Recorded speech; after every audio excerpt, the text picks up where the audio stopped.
யாவர் கருத்தனினும் எக்கருத்தே தான்வரினும் மூவர் எழுத்தினும் மூடர்தம் சொல்லனினும் ஒரு கருத்தை மற்றொருவர் ஓங்கி மறுத்திடினும் உருத்தெரியாத ஒருவர் உளறி வைத்து போயிடனும் எழுத்தடுக்கி அன்னவற்றை ஏற்றி அச்சு வாகனத்தில் கொடுத்தருளும் தொழிலாளி கொள்கை பல கொண்டவனாம் தேவர் அணையவனாம் தெய்வநிலை கொண்டவனாம் விருப்பு வெறுப்பறியா வெள்ளை மனம் பெற்றவனாம் மக்கள் மனம் மகிழ மங்கள நாள்வு கொண்டு தக்க நிலையடைய தமிழ்தாய் அருள் புரிவாள் என்று எழுத்தாளர்களையும் பதிப்பாளர்களையும் கண்ணதாசன் ஐயாவினுடைய இந்த அற்புதமான வார்த்தைகளினால் இந்த பதிப்பாளர்களை எழுத்தாளர்களை ஒரு பெரிய கைதட்டலோடு இந்த நேரத்தில் வாழ்த்தி பேய் படம் பார்க்குற மாதிரி பார்க்கப்படாது. இங்கே வேற ஒரு தமிழ் பாடம் வரும்போதே சார் ரொம்ப மரியம் சார் அழகாக அறிமுகப்படுத்துனீங்க, ரொம்ப சந்தோஷமாக இருந்தது. வரும்போதே ஒரு அக்கால தம்பி நீங்கள் தானே இந்த யூடியூப்லனா என்ன நினைக்கிறது, நீங்கள் இந்த சன் டிவிலலாம் ஆமாக்கா அப்படின்னேன். சன் டிவியில் ஆமாக்கா அப்படின்னேன். நீங்கள் தானே காலையில் 8 மணிக்கு ஜோசியை சொல்லுவீங்க அப்படின்ட்டுச்சு. ஜோசியை சொல்லுவேன், இதுக்கு நீ திட்டிட்டு போயிருக்கலாமான்னு. அது பரவாயில்ல. இன்னொரு பையன் வந்தான், அண்ணே நீங்கள் இந்த இன்ஸ்டாகிராம்லலாம் பேசுவீங்கல்ல, ஃபேஸ்புக்கில் வருவீங்களா அப்படின்னா. ஆமாட்டா தம்பி அப்படின்னேன். ஃபேஸ்புக்கில் வர வேண்டியதானே, இங்கே எதுக்கு வந்தீங்க அப்படின்னா. ஏன்டா அப்படின்னேன். ஃபேஸ்புக்னா இப்படி ஸ்வைப் பண்ணிட்டு போயிடுவோம், நேரில் அது முடியாதுல்ல. நல்ல இந்த மாலை பொழுதை ஒரு மகிழ்ச்சிகரமான பொழுதாக எங்களுடைய ராமநாதபுரம் மக்களுக்கு, இந்த ராமநாதபுர சீமை மக்களுக்கு ஒரு அற்புதமான கருத்துக்களை தெளித்து விட மாட்டோமா, ஒரு மகிழ்ச்சியான ஒரு அரங்கத்தை உருவாக்கி விட மாட்டோமா, இந்த புத்தகங்களின் மூலமாக 4 வார்த்தைகளை கடத்தி விட மாட்டோமா, இந்த மக்களை ஒரு அறிவு சார்ந்த சமூகமாக மாற்றிவிட மாட்டோமா என்கிற ஒரு மிகப்பெரிய ஒரு ஏக்கத்தோடு இந்த நிகழ்வை நடத்தி கொண்டிருக்கக்கூடிய ராமநாதபுரம் மாவட்ட நிர்வாகத்தினரை சேர்ந்த அத்தனை பேருக்கும், பள்ளி கல்வித்துறை பொது நூலக இயக்கம் சார்ந்த அத்தனை பேருக்கும், கலை இலக்கிய ஆர்வலர் சங்கத்தை சேர்ந்த அத்தனை பேருக்கும், எனக்கு முன்னால் ஒரு அற்புதமான உரையை தந்த மரியாதைக்குரிய பேராசிரியர் சண்முகநாதன் சார் அவர்களுக்கும், மேடையில் அமர்ந்திருக்கக்கூடிய அத்தனை பெரியோர்களுக்கும் ஒரு பெரிய அரங்கு நிறைந்த ஒரு கைதட்டலின் மூலமாக இந்த நேரத்தில் நல்ல கை தட்டி சிரித்து ரசிக்கலாம். ஏன்க்கா நீ கைதட்ட மாட்டீங்களா? டீ குடிச்சுக்கிட்டு இருக்கீங்க, பேசுறது நான், டீ குடிக்கிறது நீங்கள், குடிங்க தப்பில்லை. அது ஒரு சந்தோஷம் தானே. இப்படியா எல்லாரும் சிரித்து மகிழ்ச்சியாக, எனக்கு ரொம்ப சந்தோஷங்க. ராமநாதபுரத்திற்கு வந்து பேசுவதில் ஒரு மிகப்பெரிய மகிழ்ச்சி. ஏன் தெரியுமா? சேதுபதி மன்னர்கள் ஆண்ட இந்த சீமை ராமநாதபுரம், சேதுபதி மன்னர்கள் ஆண்ட இந்த சீமை நீதி வழி வந்ததனால் அழிந்தது அத்தீமை. சீதை வழி தேடியவன் தங்கிய திருபூமி, சீதை வழி தேடியவன் தங்கிய திருபூமி, அந்த ராமனுக்கே இந்த பூமி தான் அடைக்கலம் தந்த சாமி, அந்த ராமனுக்கே இந்த பூமி தான் அடைக்கலம் தந்த சாமி. கடல் காற்று கதை சொல்லும், கடல் காற்று கதை சொல்லும், அக்னி தீர்த்தம் அறம் சொல்லும், பாம்பன் பாலம் தாளம் போடும், பாம்பன் பாலம் தாளம் போடும், பாரம்பரியம் வேதம் பாடும், வட இந்தியர்களின் நெஞ்சை அள்ளும், வட இந்தியர்களின் நெஞ்சை அள்ளும் இந்த தமிழ் படை அவர்களை அன்பால் வெல்லும். எல்லோரையும் தங்கள் அன்பால் வென்று கொண்டிருக்கக்கூடிய இந்த ராமநாதபுரம் மக்கள், உண்மையிலேயே ஏபிஜே அப்துல் கலாம் ஐயா தான் சொல்லுவாங்க, அவர் முதல்ல பதவி ஏற்க போகிறாரு. ஏபிஜே சார் முதல்ல பதவி ஏற்க போகிறாரு. நான் ரொம்ப பெருசாக தெரியறனோ, கடைசியில் இருக்கவங்க தெரியறேன்னா நம்ம, ஏன்னா இங்கே கீழே ஒரு ஸ்டூல் போட்டு வச்சுருக்காங்க, எனக்கு அது வேற ஒரு பயமாக இருக்கு. ஏபிஜே சார் பதவி ஏற்க போகிறாரு. அவர்கிட்ட அந்த பத்திரிகையாளர்கள் போய் கேட்குறாங்க, இங்கே தெற்குலேருந்து வர்றாங்கல்ல, உடனே அங்கே இருக்கிறவங்கள வித்தியாசமாக ஏதாவது கேள்வி கேட்பாங்கல்ல, இவர் அங்கே குடியரசுத் தலைவராக பதவி ஏற்க போகிறாரு, அவரை பற்றி எல்லாம் தெரியும் தானே, தெரிஞ்சதுக்கப்புறமும் கேட்டாங்க நீங்கள் எந்த ஊர்லேருந்து வரீங்கன்னாங்க. ஏபிஜே சார்கிட்ட கேட்டாங்க நீங்கள் எந்த ஊர்லேருந்து வரீங்கன்னாங்க. ஏபிஜே சார் அப்துல் கலாம் ஐயாவினுடைய பதில் என்ன தெரியுமா? நான் சொர்க்கத்திலிருந்து வருகிறேன்னார். சொர்க்கத்திலேருந்து வரேங்க. உடனே அவங்க கேட்டாங்க, நீங்கள் இருக்கிற இடம் சொர்க்கம்னா நாங்களாம் என்ன நரகத்தில் இருக்கோம்னாங்க. நாங்களாம் என்ன நரகத்தில் இருக்கணும். அதுக்கு ஏபிஜே சார் பதில் என்ன தெரியுமா? அப்படி இல்லைங்க, நீங்கள் பாரத தாய், அந்த இந்தியா மேப் இருக்குல்ல, இந்த இந்தியா மேப்பை ஒரு பாரத தாயாக கற்பனை செய்து கொள்ளுங்கள், இந்த இந்திய வரைபடத்தையே இந்திய தாயாக பாரத தாயாக கற்பனை செய்து கொள்ளுங்கள். அந்த பாரத தாயினுடைய பாதத்தில் இருக்கக்கூடிய இடம் இந்த ராமநாதபுரமும் ராமேஸ்வரமும். இஸ்லாமிய மார்க்கத்தின்படி தாயின் பாதம் சொர்க்கம் என்று சொல்வார்கள். அப்படி பார்த்தால் பாரத தாயினுடைய பாதத்தில் இருக்கக்கூடிய ராமநாதபுரத்திலிருந்து ராமேஸ்வரத்திலிருந்து வருவதனால் நான் சொர்க்கத்திலிருந்து வருகிறேன் ஏபிஜே சார் சொன்னார். நம்ம ஊர் பற்றி தான் பேசுகிறேன். அவர் முறைச்சி பார்க்குற வேற ஏதோ பற்றி பேசுகிறாரு போலையே. அப்படியாக இந்த சொர்க்கமாக உருவாக்கி கொண்டிருக்கக்கூடிய இந்த மண்ணில் கடல் காற்று, இத்தனை நாள் இந்த கடல் காற்று கருணை காற்றாக இருந்தது. இன்று இந்த 8வது புத்தக திருவிழாவால் கவிதை காற்றாக மாறியது. எத்தனையோ புத்தக திருவிழாவுக்கு போய் பேசியிருக்கோங்க. சார்கிட்ட கூட வரும்போது சொன்னேன், எத்தனையோ புத்தக திருவிழாவுக்கு போய் பார்க்குறோம், மாவட்டம் தோறும் இந்த புத்தக திருவிழாவை போய் பார்த்து கொண்டே இருக்கோம். ஆனால் எனக்கு தெரிந்தவரை கவிதைக்கென்று ஒரு அரங்கம் அமைத்து தேர்ந்தெடுத்த கவிதைகளாக அங்கு தொகுத்து வைத்த ஒரே புத்தக திருவிழாவாக ராமநாதபுரம் புத்தக திருவிழா இருந்தது. அந்த அரங்கத்தை பார்க்கும் போதே எனக்கு ஒரு மிகப்பெரிய மகிழ்ச்சி. அது ஏன் தெரியுமா ரொம்ப மகிழ்ச்சி? அதில் 2 கவிதை என் கவிதையும் இருந்துச்சு. அதனால இன்னும் கூட கொஞ்சம் எங்கள் அக்காக்கு அப்போ தான் சந்தோஷமாக சிரிக்கிறாங்க. ஆமாம் நான் பார்த்தேன், அது நம்ம கவிதையும் இருந்ததுன்றதில் ஒரு பெரிய மகிழ்ச்சி. அப்படியாக இந்த புத்தக திருவிழா இவ்வளவு அழகான ஒரு எதுக்காகப்பா புத்தகம்னாங்க, ரொம்ப அழகாக வந்து கொடுத்தாரு. புத்தகத்தை ஏன் படிக்கணும்னாங்க. இப்போ நம்மளால் பறக்க முடியாதுல்ல, வானம் இருக்குது, நம்மக்கிட்ட ரெக்கை இருந்தால் பறந்துடலாம்ல. நமக்கு சிறகுகள் இல்லையே என்கிற கவலையை தீர்த்து வைக்கிறது இந்த புத்தகம். நம்ம 2 பேருக்கு ரத்த பந்தம் இல்லைல்ல, இத்தனை பேர் வந்து உட்காந்துருக்கோம், ஒருத்தருக்கு ஒருத்தர் ரத்த பந்தம் இல்லைல்ல, ரத்த சம்பந்தமான தொடர்பு இல்லைல்ல. இப்படியாக இரத்த பந்தம் சொந்தம் இல்லாதவர்களை கூட உதிர சொந்தங்களாக மாற்றுகிறது இந்த புத்தகம். இந்த உலகத்தில் எதுவுமே பெரியதல்ல, எதுவுமே அழகானதல்ல என்று புரிந்து கொள்ளவும், எல்லாமே பெரியதுதான், எல்லாமே அழகானதுதான் என்று வியந்து கொள்ளவும் இந்த புத்தகங்கள் மட்டும்தான் நமக்கு உதவியாக இருக்கிறது. நமக்கு வெளியூர் கை தட்டுன்னு நினச்சா தட்டிருங்க, யோசிக்கப்படாது. இது என்ன சொல்ல வர்றா, இதுக்கு நம்ம தட்டலாமா வேணாமா, என்ன நான் தமிழ் பாடம் எடுக்க போகிறேன்னு நினச்சி பயந்துடாதீங்க. தமிழ் பாடம் எங்கள் ஊரில் தமிழ் வாத்தியார் ஒருத்தர் இருந்தார். எங்கே பார்த்தாலும் ஏதாவது தமிழ் பாடம் எடுப்பார் சார். வேட்டி சட்டையை கட்டிட்டு வந்தோடனே ஏதாவது தமிழ் பாடம் எடுக்க போகிறேன்னு பயந்துறாங்க. நாங்களாம் கிராமத்தில், இந்த மதுரையில் கிராமம். இந்த கிராமத்தில் என்ன தெரியுமா பிரச்சனை, அங்கே ஸ்கூலும் அங்கேயே தான் இருக்கும். கிராமத்தில் தான் ஸ்கூலும் இருக்கும், கிராமத்தில் தான் வாத்தியாரும். எங்கள் வாத்தியாரில் எல்லாருமே அதே ஒரே ஊரில் தானே, கிராமத்தில் தான் தங்கியிருப்பாங்க. நீங்கள் காலையில் எந்திரிச்சாலே வாத்தியார் முகத்தில் தான் முழிக்கணும். ஏன்னா 4வது வீடு தாண்டி வாத்தியார் இருப்பாங்களா. எங்கள் தமிழ் வாத்தியாரில் எங்கே பார்த்தாலும் தமிழ் கிளாஸ் எடுப்பார். எங்கே பார்த்தாலும் வணக்கம் ஐயாண்டா அங்கே ஒரு தமிழ் கிளாஸ் எடுப்பார். இந்த பொங்கல் வந்துச்சு இதே மாதிரி எங்கள் ஊரில், நானும் என் ஃப்ரெண்டு நடந்து வந்துட்டு இருந்தோம். இந்த மாட்டு பொங்கல் அன்னைக்கு எங்கள் ஊரில் மாடு பிடிக்க மாட்டாங்க. ஆனால் மாட்டுக்கு பெயிண்ட்லாம் அடித்து அதெல்லாம் பண்ணுவோம்ல, கொம்புக்கு பெயிண்ட்டெல்லாம் அடித்து மாடு அன்னைக்கு கட்டி வைக்க மாட்டாங்க, திறந்து விட்ருவாங்க. எல்லா மாடும் குளிப்பாட்டி சந்தனம் போட்டு திறந்து விட்ருவாங்க. கரெக்டாக எங்கள் தமிழ் வாத்தியார் வந்துகிட்டு இருக்காரு, நானும் என் ஃப்ரெண்டும் நடந்து வந்துக்கிட்டு இருக்கோம். கருப்சாமினவன் 2 பேரும் நடந்து வந்துகிட்டு இருக்கோம். எங்கள் வாத்தியார் முன்னாடி வராரு, எங்களை பார்த்துட்டார். அவருக்கு பின்னாடி மாடு வருது, எவனோ ஒரு தவுத்து விட்டா மாடு ஓடி வருது, அதை நாங்கள் பார்த்துட்டோம். இந்த கருப்சாமின்ற சொன்னா சாரை கூப்பிட்டு, ஐயா இப்படிக்கா வாங்கய்யா, மாடு வருதுங்கய்யா, இப்படிக்கா வாங்க, முட்டிட போது இப்படிக்கா வாங்க. எங்கள் ஐயாவில் அப்படி சொல்லக்கூடாது. மாடு வருகிறது, வேகமாய் வருகிறது, முட்டை போகிறது, இதுதான் சரியான இலக்கணம்னார். ஐயா இப்படிக்கா வாங்கய்யா, முட்டிட கிட்டிட போது இப்படிக்கா வாங்க, அப்புறம் பாடம் நடத்தலாம். இப்படிக்கா அப்படிக்கா என்றெல்லாம் சொல்லக்கூடாது. இவ்வாறு வாருங்கள், அவ்வாறு போங்கள், இப்படித்தான் சொல்ல வேண்டும், இதுதான் சரியான இலக்கம். ஐயா அப்புறமா பாடம் எடுத்துக்கலாம், இப்படி வாங்க ஐயா அப்படின்னா. நீ சொல்வது இறந்த காலம், நான் சொல்வது எதிர்காலம். ஏதோ சொன்னார்ல, மாடு முட்டி அந்த மனுஷன் போய் குப்பை தொட்டியில் போய் விழுந்தார். விழுந்ததுக்கப்புறம் கேட்டால், என்னடா கருப்பு மாடு முட்டிருச்சு அப்படின்னாரு. அவன் சொன்னா, இப்படி சொல்லக்கூடாது, மாடு வந்தது, வேகமாய் வந்தது, முட்டி தள்ளி குப்பை தொட்டியில் தள்ளியது. எங்கே தமிழ் பாடம் இருக்குன்றது இல்லையா சார்? ஒரு இடத்துல கேட்க வேணாமா, அந்த மாதிரி ஏதோ வேட்டி சட்டை கட்டிட்டு வந்துட்டு ஒரு பாட்டு தமிழ் பாடம் எடுக்க போகிறேன் போலப்பான்னு நினச்சிடாதீங்க. ஆனால் இது ஒரு தேவ மொழிங்க. எவ்வளோ அழகான விஷயங்களை சொன்னார்.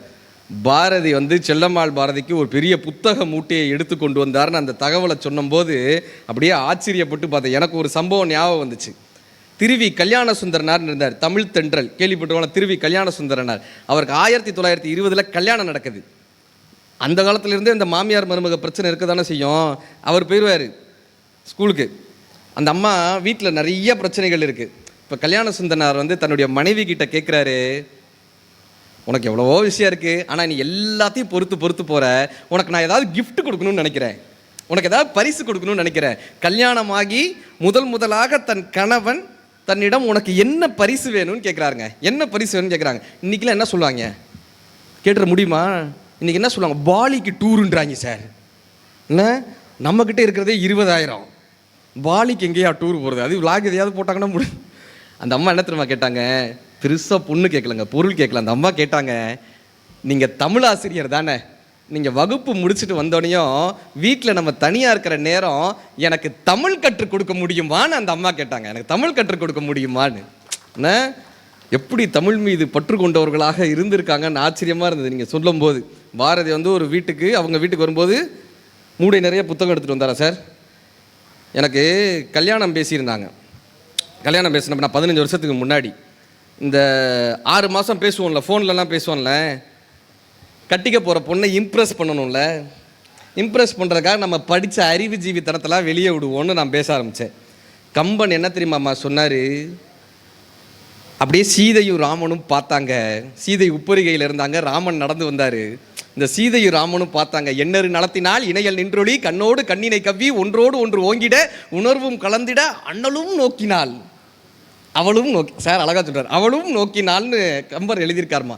அப்படியா, சூப்பர்ண்ணா, நான் புரிஞ்சிருச்சுன்னு நினச்சிட்டேன். அடுத்து வள்ளுவோம், அடுத்த நாள் இப்படி ஒவ்வொன்றா சொல்லுவோம்ல. இருநோக்கு இவளின் உண்கண் உள்ளது, வள்ளுவர் எழுதுறாருங்க. இருநோக்கு இவளின் உண்கண் உள்ளது, ஒரு நோக்கு நோய், நோக்கொன்றா நோய் மருந்துன்னுவார். என்னப்பா அர்த்தம்னா, ஒரு பார்வை வந்து அப்படி நோயை கொடுத்துருமா, இன்னொரு பார்வை அந்த நோய் எப்படிப்பா தீரும்னா இன்னொரு வாட்டி பார்த்தா தான்ப்பா அது தீரும் அப்படின்னு அது அந்த குரல் வரும். அது ரொம்ப ரசித்து இப்படி ஒரு 3-4 இதெல்லாம் சொன்னோன்னே நானும் நினச்சிட்டேன், நம்ம வீட்டில் நிறைய தமிழ் தெரியும் போல் அப்படின்னு. 5 வருஷம் கழிச்சு தாங்க எனக்கு புரிஞ்சிச்சு. கல்யாணமாக 5 வருஷம் கழிச்சு தான் எனக்கு புரிஞ்சிச்சு, ஹிந்தி படம் கேட்குற மாதிரி என் பேச்சை கேட்டிருக்கான்ட்டு. ஒரு நாள் தோசை சுட்டுக்கிட்டு இருந்தா, தோசை சுட்டுக்கிட்டு இருக்கப்ப கூப்பிட்டு, இந்த கம்பர் என்ன தெரியுமா பரத படத்தில் எழுதியிருக்காரு, ஆளை நெடுந்திரை யாரு கடந்து இவர் போவாரோ வேலை நெடும்படை கண்டு விளை நிப்பாட்டு. கம்பன் வந்து தோசை சுட்டு தருவாரா, பரதன் வந்து தோசை சுட்டு தருவாரா? இப்போ எதுக்கே அந்த நேத்திக்கு இப்போ ராமநாதபுரத்தில் பேசுகிறோமா, ப்ரிப்பேர் பண்ணணும்ல, ஏதாவது ப்ரிப்பேர் பண்ணிட்டு தானே வரணும். நான் உட்காந்து கம்பனை எடுத்து வச்சு படிச்சுக்கிட்டு இருக்கேன்.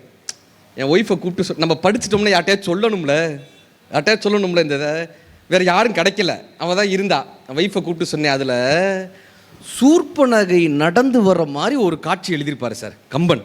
சூர்ப்பனகை நடந்து வர மாதிரி, நீங்கள் அந்த பாட்டை படிச்சிங்கன்னா ஒரு பெண் நடந்து வர மாதிரியே இருக்கும். அந்த பாட்டில் ஒரு பெண் நடந்து வர மாதிரி இருக்கும், சூர்ப்பனகை நடந்து வர மாதிரி. என் ஒய்ஃபை கூப்பிட்டு, வேலை செஞ்சுட்டு இருக்கிறவளை கூப்பிட்டு, சூர்ப்பனகை நடந்து வந்தாமா, பஞ்சி ஒளிர் விஞ்சு குளிர் பல்லவ மணங்க செஞ்சவியர் கஞ்சவியல் சீரடிகளாகி அம்சம் இல மங்கை என அன்னம் என மின்னும் வஞ்சம் என நஞ்சம் என வண்ணமகள் வந்தாள். நடந்து வர மாதிரி இருக்கா? அவள் எப்படியே பார்த்தா, சூர்ப்பனகை நடந்து வந்தா, அவ்வளோதானே. இதுக்கு எதுக்கு இழுக்கிற? இல்லைம்மா, கம்பன் என்ன சொன்னார் தெரியுமான்னே, கம்பன் என்ன சொல்கிறார் தெரியுமான்னே. அவள் உடனே சொன்னா, கம்பர் சொல்கிறத விடுங்க, நேற்று உங்கள் அம்மா என்ன சொன்னாங்க தெரியுமா அப்படின்டா. எங்கள் அம்மா உள்ளேருந்து வந்தாங்க, அவள் சொன்னதை விடு, நான் என்ன சொன்னேன் தெரியுமா அப்படின்னா. நான் சொன்னதை விடு, அவள் என்ன சொன்னா தெரியுமான்னு ஆரம்பித்தாங்க. உன் வீட்டுக்காரர் என்ன சொன்னா தெரியுமான்ட்டாங்க. இப்போ உங்கள் அம்மா என்ன சொன்னாங்க தெரியுமான்ட்டு இவ ஒரு பக்கம், உன் வீட்டுக்காரர் என்ன சொன்னான்னு தெரியுமான்னு அவள் ஒரு பக்கம். கடைசியில் கம்பன் சொன்னதை விட்டேங்க. நான் வந்த சூர்ப்பனகை ரிவர்ஸில் போயிட்டேன். இவங்க வீட்டில் நான் இருக்க மாட்டேன், நான் ரிவர்ஸில் போயிட்டேன். சார், மகாத்மா காந்தி தமிழ்நாட்டுக்கு வந்தாருங்க. மகாத்மா காந்தி தமிழ்நாட்டுக்கு வராரு. இங்கே வந்தவங்ககிட்ட கேட்குறாரு, உங்கள் ஊரில் ஒரு ராமாயணம் இருக்காமே, கம்பராமாயணம்னு சொல்கிறாங்க, எனக்கு அதை யாராவது கற்றுத்தர முடியுமான்னு கேட்டாருங்க. எனக்கு யாராவது இதை கற்றுத்தர முடியுமான்னு. உடனே எல்லாரும் சொன்னாங்க, இங்கே வந்து கம்ப கடல்ன்றது ரசிகமணி டிகே சிதம்பரம் சார், நீங்கள் அவர்கிட்ட வேணால் கேட்டு பாருங்களேன். நாங்கள் மகாத்மா காந்தி போய் சிதம்பரம் ஐயா கிட்ட கேட்குறாங்க, எனக்கு இந்த கம்பராமாயணத்தை கற்றுக் கொடுக்க முடியுமான்னு. நல்லா கேட்டுங்க, கம்பராமாயணத்தை கற்றுக் கொடுக்க முடியுமான்னு. எல்லாரும் ஆம்புலன்ஸை பார்க்க ஆரம்பிச்சிட்டோம்ல, கம்பனை விட்டுட்டு. கம்பன் வந்தா என்ன, அங்கே நடக்கிற விஷயத்தை கேட்போம்னு இல்லை, இருக்கட்டும். எனக்கு இந்த கம்பராமாயணத்தை கற்றுக் கொடுக்க முடியுமான்னு காந்தி வந்து கேட்குறாருங்க. நம்மளாக இருந்தால் என்ன பண்ணியிருப்போம், சார் சாயந்தரம் 6 மணிக்கு டியூஷன் சார் வந்துருங்க, இவ்வளோ பேமெண்ட்டுன்னு இருப்போம்ல. ரசிகமணி டிகேசி சொல்கிறாரு, முடியாதுங்கன்னார், உங்களுக்கு நான் கம்பராமாயணத்தை சொல்லித்தர முடியாதுங்கன்ட்டார். சொல்லித்தர முடியாது, தேச தலைவருங்க காந்தி, உங்களுக்கு கம்பராமாயணத்தை சொல்லித்தர முடியாதுங்கன்ட்டார். காந்தி கேட்டார், ஏன்னு கேட்டாருங்க.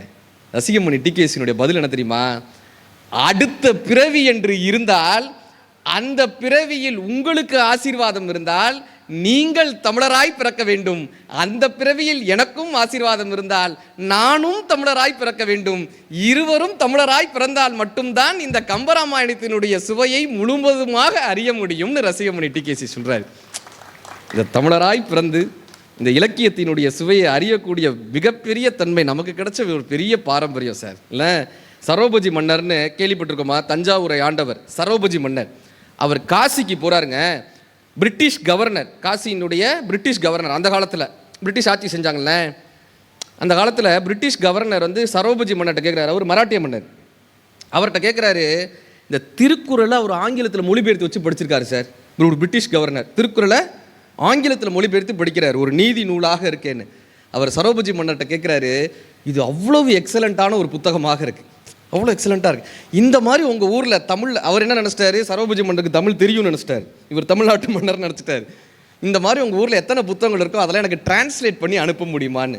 அப்பொழுதுதான் சரோபஜி மன்னருக்கு இந்த உண்மை புரிகிறது. தமிழ் எத்தனை பெரிய தேவ மொழியா, தமிழ் எத்தனை பெரிய மொழியாக இருக்கிறது என்று சொல்லி இந்த தமிழில் இருக்கக்கூடிய ஆகச்சிறந்த படைப்புகளை எல்லாம் தேர்ந்தெடுத்து ஒரு மிகப்பெரிய நூலகத்தை உருவாக்கினார். அதுதான் சரஸ்வதி மகால் என்று இன்றைக்கும் நீங்கள் தஞ்சாவூர் போனால் பார்க்க முடியும். அவ்வளவு பிரம்மாண்டமான ஒரு நூலகம், தமிழுக்கான ஒரு நூலகம். தஞ்சாவூர் போனால் என்ன பார்ப்போம்? பெரிய கோயிலை பார்த்து செல்ஃபி எடுத்து அன்றைக்கி ஸ்டேட்டஸை போட்டுறணும். கரெக்டா? ஸ்டேட்டஸ் இன் பிக் டெம்பிள் அப்படின்னு. இனிமேல் தஞ்சாவூர் போனால் கண்டிப்பான முறையில் நீங்கள் பார்க்க வேண்டிய இடம் சரஸ்வதி மகால். அவ்வளவு ஆகச்சிறந்த தமிழ் நூட்கள் அங்கே இருக்குங்க, அவ்வளவு அழகான. அதனால தாங்க வில்லிபுத்திர ஆழ்வார் பாடுவார் தமிழை. நீங்கள் எந்த மொழியையும் பாருங்களேன், அரபு நாட்டில் தங்களுடைய மொழியை கவிதை மொழின்னு சொல்கிறாங்க, சமஸ்கிருதம் தங்களுடைய மொழியை தேவ மொழின்றாங்க, ஆங்கிலம் தன்னுடைய மொழியை வர்த்தக மொழின்னு சொல்கிறாங்க. ஆனால் நாம் மட்டும்தான் நம் மொழியை தாய்மொழி தாய்மொழி தாய்மொழின்னு சொல்கிறோம்.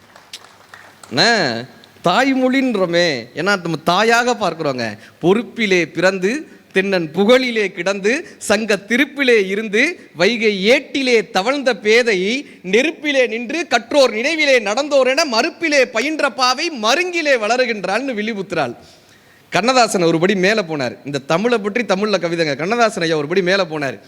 இந்த பிக் பேங் தியரின்னு சொல்கிறாங்கல்ல, சூரியனிலிருந்து வெடித்து சிதறி வந்தது தான் நம்மளுடைய பூமின்னு சொல்கிறோமா சயின்ஸை, இதை கவிதையில் வச்சுருப்பாருங்க கண்ணதாசன்.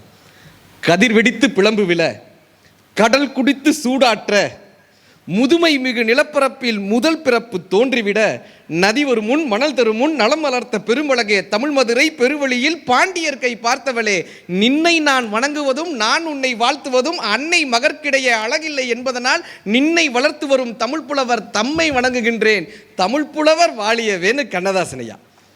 எல்லாத்தையும் தாண்டி இப்போ நெல்லை ஜெயந்தா ஒரு கவிதை எழுதியிருப்பார் தமிழுக்கு. என்ன சந்தோன்றீங்க, இதான் கவிதையினுடைய சுவை. நம்ம ரசிக்கிறோம்ல, முகத்தில் ஒரு புன்சிரிப்பை கொண்டு வந்துடுது இல்லை. இந்த நெல்லை ஜெயந்தா எழுதுவாருங்க தமிழை பற்றி. கங்கை யாரு, கங்கை யாரு, தலையில் சூடிய இறையனாரு, கொண்ட முகமாறு கொண்ட படையாறு, அவர் யாரு, அவர் முருகனாரு, அவர் அடியாறு அகத்தியாரு, தமிழ் பிறந்த இடம் பொருணையாறு, வளர்ந்த இடம் வைகையாறு, அன்று ஔவையாறு நேற்று பாரதியாரு, இன்னும் உன்னை பலர் கற்றாறு பலர் உற்றாறு, இதோ உன் காலடியில் கலக்க வரும் நானோ ஒரு சிற்றாறு, உயிரெழுத்து ஈராறு மெய்யெழுத்து மூவாறு, என் நாவில் வருமாறு தாயே நீ தடையின்றி பரிமாறுன்னு எழுதியிருப்பார். இதை கற்றுக் கொடுக்கணும்ல நம்ம குழந்தைகளுக்கு, இந்த சந்தத்தை கற்றுக் கொடுக்கணும்ல, இந்த கவிதையை கற்றுக் கொடுக்கணும்ல, இந்த விஷயத்தை கற்றுக் கொடுத்தனா வழி மாறி போகவே மாட்டான் சார். இந்த தமிழ் தேவ மொழி, வாழ்க்கையை கற்றுக் கொடுக்குற மொழி. ஒன்றும் இல்லை, என் ஃப்ரெண்டு என்கிட்ட சொல்லிகிட்டே இருப்பான், ஊரெல்லாம் போகிறடா நீ நிறைய இடத்துல போய் பேசுகிற, என் பையனுக்கு கொஞ்சம் அட்வைஸ் பண்ணிடான்னா. பையனுக்கு அட்வைஸ் பண்ணான். ஏன் பாடினேன், இன்டர்நேஷ்னல் ஸ்கூலில் படிக்க வைக்கிறேன், இங்கிலீஷே ஃப்ளூயண்ட்டாக பேச மாட்டான்னா. இங்கிலீஷில் ஃப்ளூயண்ட்டாக பேச மாட்டான், இன்டர்நேஷ்னல் ஸ்கூலில் படிக்கிறான், ரொம்ப கஷ்டமாக இருக்கு, எல்லா மொழியும் நம்ம படிக்கணும் தான், பேசவே மாட்டான்னா. சரி நம்ம அந்த பக்கம் போகிறப்ப ஏதாவது ஒரு 4 வாரத்தில் நல்லதாக சொல்லி வைப்போமேன்னு அண்ணா நகர் பக்கம் சென்னையில் ஒரு நாள் போனேன். எல்லாம் பேசிட்டு உன் பையனை வர சொல்கிறா, நான் வேணா சொல்கிறேன், இங்கிலீஷை ஃப்ளூயண்ட்டாக பேச சொல்லி நான் சொல்கிறேன்டா, வர சொல்லுன்னே. வந்தான் சார், யூகேஜி படிக்கிறாங்க அந்த பையன், அவனுக்கு மழலையே போகல சார், டயப்பரே கலட்டலை சார் இன்னும். அதுக்குள்ளே இவன் பதட்டப்படுறான், அவன் இங்கிலீஷ் பேசலைன்னா நாளைக்கு நீட்டு போயிடும், நாளைக்கு J2E போயிடும், நாளைக்கு போட்டி தீர்வில் போயிடுவான், அது டயப்பரே கலட்டலை, டிங்கு டிங்குன்னு சுற்றிக்கிட்டு இருக்கு பாவம், மேமே அப்படின்ட்டு பாவமாக இருக்குது. அந்த அதுக்குள்ளே எதுக்குங்க நமக்கு இந்த பதட்டம்? வாழ்க்கையை கற்றுக் கொடுக்கக்கூடிய மொழி இந்த தமிழ் மொழி. வாழ்வியலை கற்றுக் கொடுக்கக்கூடிய மொழி நம்மளுடைய மொழி, நீதியை கற்றுக் கொடுக்கக்கூடிய மொழி நம்மளுடைய தாய்மொழி, அறத்தை கற்றுக் கொடுக்கக்கூடிய மொழி நம்முடைய மொழி. இதைத்தானங்க நம்ம கற்றுக் கொடுக்கணும் இல்லையா? இந்த குழந்தைகளுக்கு இதை கடத்திக்கிட்டு போங்க. அதே போல் இந்த பெரியவங்களுக்கு எல்லாருக்குமே சொல்கிற விஷயம், 8வது 10வது 12வது படிக்கிற பசங்க வீட்டில் யாராவது நம்ம போனோன்னா என்ன பண்ணுவான்? பயலுக்கு பார்த்துருக்கீங்களா? பையனோ பொண்ணோ உடனே ரூமில் போய் கதவை சாத்திக்குமா? கரெக்டாக சார்? எத்தனை பேர் கல்யாணத்துக்கு வருதுங்க குழந்தைங்க, வரமாட்டாங்கல்ல? பயம். யாராவது நம்மளை பார்த்தா எதையாவது சொல்லுவாங்க. இவர் நம்ம போனோன்னா என்ன சொல்கிறது? இன்ஜினியரிங் படி, நம்மளால் வீட்டுக்கு போயிட்டு 4 வாழைப்பழத்தை வாங்கி கொடுத்துட்டு இன்ஜினியரிங் படி, வாழ்க்கை ஓஹோன்னு இருக்கும். அடுத்து வருவார் ஒருத்தர், டாக்டருக்கு படி, ஓஹோன்னு இருக்கும். அப்புறம் போட்டித் தேர்வு, கேம்பஸ் இன்டர்வியூ, குரூப் 4 எழுது, வாழ்க்கை இதுவாகும். ஒவ்வொருத்தரும் ஒன்று அவன் பைத்தியமாக தான் ஆவான். இல்லை ஏதாவது ஒன்றை சொல்லுங்க பார். இப்போ இந்த பெரியவங்களுக்கெல்லாம் சொல்லக்கூடிய விஷயம் என்ன தெரியுமா? நீங்கள் ஒரு வீட்டுக்கு போகிறீங்கன்னா அங்கே ஒரு பசங்க இருக்காங்கன்னா நல்ல புத்தகங்களை வாங்கிட்டு போங்க. இறை அன்பு ஐயாவினுடைய புத்தகங்களாக இருக்கலாம், சுகிசிவம் ஐயாவினுடைய புத்தகங்களாக இருக்கலாம், MS உதயமூர்த்தி அவர்களுடைய எண்ணங்கள் என்கிற ஒரு புத்தகமாக இருக்கலாம், தன்னம்பிக்கை சார்ந்த புத்தகங்கள் உதயச்சந்திரன் அவர் எழுதக்கூடிய புத்தகங்களாக இருக்கலாம், மதுரையில் சந்திரன் ஒருத்தர் இருக்கார். இப்படியாக நல்ல எழுத்தாளர்களினுடைய நல்ல புத்தகங்களை நீங்கள் வாங்கிட்டு போங்களேன், அதை பரிசாக கொடுத்துட்டு வாங்களேன். எந்த எழுத்தாளனின் கைகளில் ஒளிந்திருக்கக்கூடிய வார்த்தை ஒருவருடைய வாழ்க்கையை மாற்றும்னு தெரியவே தெரியாது சார். நம்முடைய வாழ்க்கையை மாற்றக்கூடிய வரி எந்த இடத்தில் ஒளிந்திருக்கிறனே தெரியாது. உங்களுக்கு ஆசீர்வாதம் இருந்தால் அந்த எழுத்தாளனினுடைய வரி நம் கண்களில் படும். நமக்கு ஆசீர்வாதம் இருந்தால் அந்த எழுத்தாளனினுடைய சொல் நம் காதில் கேட்கும். நமக்கான திறன் இருந்தால், நமக்கான முயற்சி இருந்தால் அந்த புத்தகம் நமக்கு வரமாக வரும். என் வாழ்க்கையில் நடந்த சம்பவம் சொல்கிறேன் சார். நான் ஒரு 2004 2000 பேச்சு போட்டிகள் நிறையா பேசிகிட்டு இருந்த தருணம். இந்த பேச்சு தான் நம்மளுடைய துறையாக எடுத்துக்கணும்னு ஆசைப்பட்ட தருணம். ஐயா அறிமுகப்படுத்துகிறப்ப சொன்னார், இவரை நீங்கள் எல்லா இடத்துலையும் பார்த்துருக்கலாம், யூடியூப்பை திறந்தால் இவங்க தான் வர்றாங்க, அதெல்லாம் சொன்னாங்கல்ல.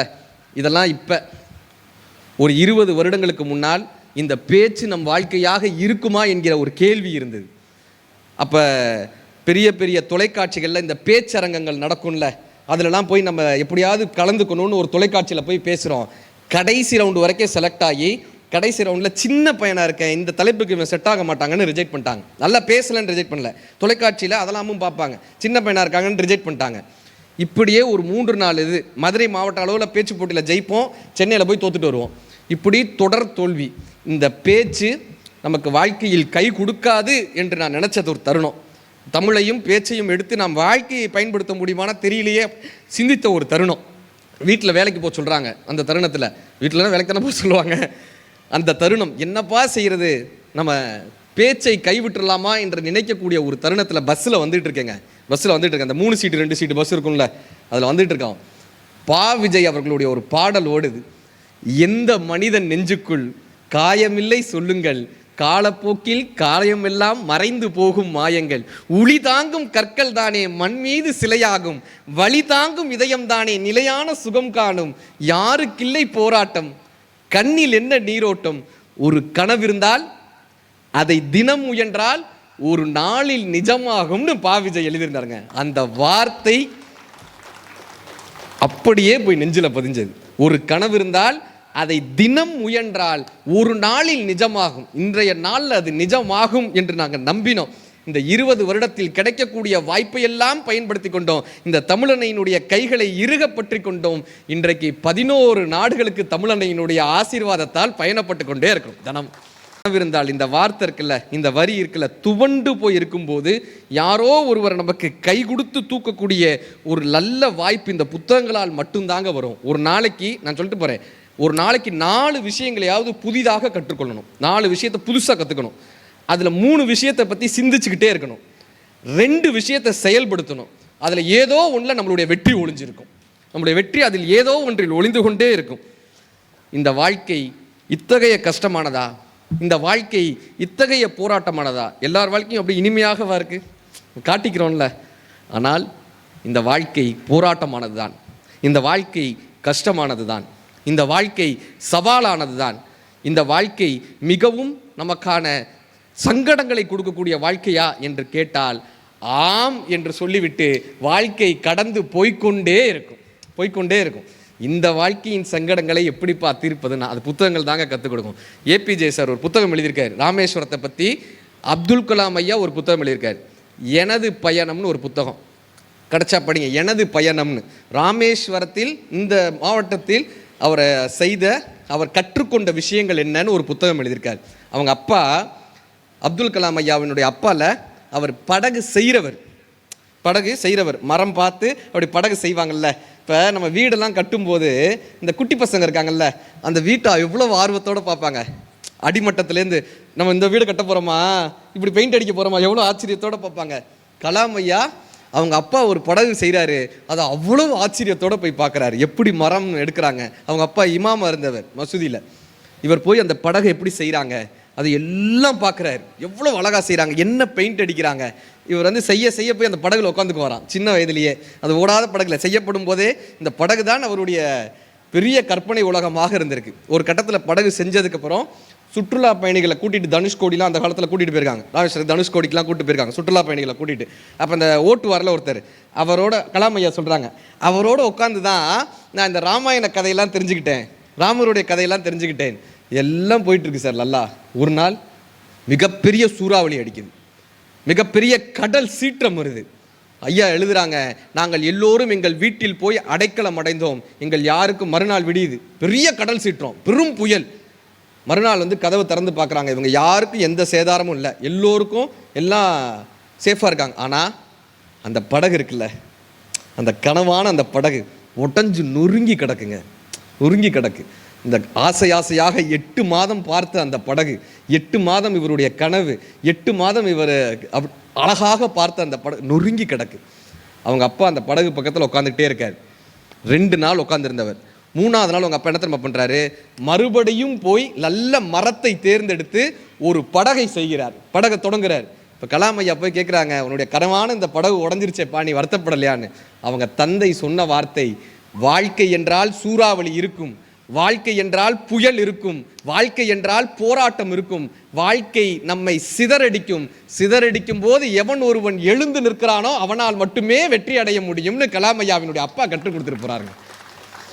இதை ஐயா எங்கே பதிகிறார் தெரியுமா? கலாம் ஐயா எங்கே தெரியுமா பதிகிறாரு? 1979 SLV-3ன்னு ஒரு ராக்கெட் விடுறாங்க. அந்த ராக்கெட் மேலே போய் வெடித்து செதறிடுது. இந்த மிகப்பெரிய ஃபெயிலியர். அப்போ கலாம் ஐயாவிற்கு இந்த படகு உடைந்த சம்பவம் ஞாபகத்துக்கு வருது. அவங்க தந்தை சொன்ன சம்பவம் ஞாபகத்துக்கு வருது. வாழ்க்கை என்றால் புயல் இருக்கும், வாழ்க்கை என்றால் போராட்டம் இருக்கும், வாழ்க்கை என்றால் வலி இருக்கும். இது அத்தனையும் தாண்டி எவன் ஒருவனால் வர முடிகிறதோ அவனால் மட்டுமே சாதிக்க முடியும் என்கிற வார்த்தை கலாம் ஐயாவினுடைய நினைவுக்கு வருகிறது. அடுத்த 2 வருடத்தில் RS-1 என்கிற ஒரு சேட்டலைட் கொடுத்து மிகப்பெரிய ஒரு வெற்றியாளனாக கலாம் ஐயா நிமிர்ந்து நின்றார் என்று சொன்னால், இந்த ராமேஸ்வரத்திலிருந்து அவர் கற்றுக்கொண்ட அந்த அனுபவம் உலகத்தையே, இந்திய நாட்டை பார்க்க வைத்தது என்பதற்கு ஒரு பெரிய சான்றாக வந்து. இதை புத்தகம் தானே நமக்கு கற்றுக் கொடுக்கும், கரெக்டா? இதை வாசிப்பு தானே நமக்கு கற்றுக் கொடுக்கும். சார், சென்னையில் ஒரு மனநல மருத்துவத்துக்கு போயிருந்தேன். நீ ஏன்ப்பா அங்கே போனான்னு கேட்கக்கூடாது, இல்லை நீ அங்கே போக வேண்டிய ஆள் தான்ப்பான்னு சொல்லப்படாது. 2 இதுக்கு தாங்க சிரிக்கிறாரு இல்லை சார், பரவாயில்ல. மனநல மருத்துவத்துக்கு போயிருந்தேன். அங்கே இருக்கிற டாக்டர்ஸ்கிட்ட பேசுகிறதுக்காக போயிருந்தோம். அப்போ அங்கே ஒரு வித்தியாசமான ஒரு சம்பவம் பண்ணாங்க. ஒரு தொட்டி, சரியா, இந்த பக்கமும் ஒரு தொட்டி. ஒரு 4 பேர் என்ன டாஸ்க்கு கொடுக்குறாங்கன்னா, இந்த தொட்டிலேருந்து தண்ணியை எடுத்து இந்த தொட்டியில் ஊற்றணும், நிரப்பணும். இப்படி ஒரு டாஸ்க்கு. நான் அவர்கிட்ட கூப்பிட்டு கேட்டேன், இது என்னங்க பண்ணுறாங்க, இந்த தொட்டிலேருந்து எடுத்து இந்த தொட்டிக்கு ஊற்றுறாங்களே, இது என்ன அது அப்படின்னு. அவர் சொன்னார், இதை வச்சு அவங்க தெளிவடைஞ்சிட்டாங்களா இல்லையான்னு பார்ப்பேன்னாங்க. 4 பேரும் சரியாக எடுத்து தண்ணி ஊற்றுறாங்க சார். நாங்கள் கரெக்டாக தானே ஊற்றுறாங்க, இவங்க தெளிவாக தானே இருப்பாங்கன்னு. அங்கே பாருங்க அப்படின்னாரு. இந்த ஊற்றுறாங்கல்ல ஒரு தொட்டி, அதில் ஒரு பெரிய ஓட்டை இருந்துச்சுங்க. இவங்க ஊற்ற தண்ணி வெளியே போயிட்டே இருந்துச்சு. இப்போ இவர் சொன்னார், யார் ஒருவர் அந்த ஓட்டையை அடைத்து விட்டு பிறகு தண்ணீர் ஊற்றுகிறாரோ அவர்தான் மனநலம் தெளிந்தவர்னு அவர் சொல்லிட்டு போனார். நமக்குள்ளே இருக்கக்கூடிய ஓட்டையை அடைக்கிறோமா? எனக்கு அப்பொழுதுதான் புரிந்தது, நமக்குள் எத்தனை ஓட்டைகளை வைத்திருக்கிறோம். காமம், குரோதம், பொறாமை, வஞ்சகம், விருப்பு, வெறுப்பு, எத்தனை ஓட்டைகளை வைத்துக்கொண்டு நாம் எத்தனை சம்பாதித்தாலும் எத்தனை பயணப்பட்டாலும் நமக்கான நிம்மதி என்கிற தொட்டி நிரம்பாது, நம் மனம் நிரம்பாது என்கிற ஒரு தன்மை எனக்கு அங்கே மட்டும்தான் புரிஞ்சுது. நமக்குள்ள இருக்கிற ஓட்டையை அடைக்கவே இல்லையே. இந்த ஓட்டையை அடைக்கக்கூடிய பெரிய யுக்தியை இந்த புத்தகங்கள் தான் நம்ம கற்றுக் கொடுக்கும். இது பரவாயில்ல சார், நீங்கள் மென்டல் ஹாஸ்பிட்டல் போய் பாருங்களேன், நிறைய பேர் சிரிச்சுக்கிட்டே இருப்பாங்களா? கரெக்டா? சிரிச்சுக்கிட்டே இருப்பாங்க சார். நல்லா தெளிவாக இருக்கிற நாம சிரிக்கவே மாட்டோம், உருன்னு உட்காந்துருக்கோம். கரெக்டா? நீ மெண்டல் ஆஸ்பத்திரியில் பாருங்கள், மனநலம் சரியில்லை பண்ணுறான், ஆனால் அவன் சிரித்து சந்தோஷமாக இருக்கான்னு. இன்றைக்கி சொல்லிட்டு போகிறேன், சிரிச்சாதான் அது பேர் முகம், சிரிக்கலைன்னா அது பேர் முகர கட்டை. கரெக்டா சார்? ஒரு சின்ன குழந்தை நீங்கள் அதை சிரிக்க வைக்கிறதுக்கு எதுவுமே பண்ண வேணாம். ஒரு கிளுகிழுப்பு எடுத்துகிட்டு போய் இப்படியே ஆட்டுங்க, விழுந்து விழுந்து சிரிக்குமா? அதே கிளுகிழுப்பு எடுத்துகிட்டு போய் ஒரு 65 வயசு தாத்தா முன்னாடி நின்று இப்போ பொலிர்னு கன்னத்தில் விடுவார். ஆனால் 65 வயசுக்கு முன்னாடி சிரித்தவங்க தானே நாம். நாளாக நாளாக நாளாக இந்த சிரிப்பை ஏதோ ஒரு காரணத்தினால நம்ம இந்த வாழ்க்கையை ஏதோ ஒரு காரணத்தினால இழந்துட்டே வரோமே. இந்த மனநல காப்பத்தில் ஒரு வாட்ச்மேன் அண்ணன் இருந்தார். அவர் சொன்னார், தம்பி நானும் ஒரு காலத்தில் மனநலம் பாதிக்கப்பட்டு தான் இருந்தேன். இதே ஆஸ்பத்திரியில் தான் நான் ட்ரீட்மெண்ட் ஆனேன். 10 வருஷம் எனக்கு ட்ரீட்மெண்ட் பண்ணாங்க.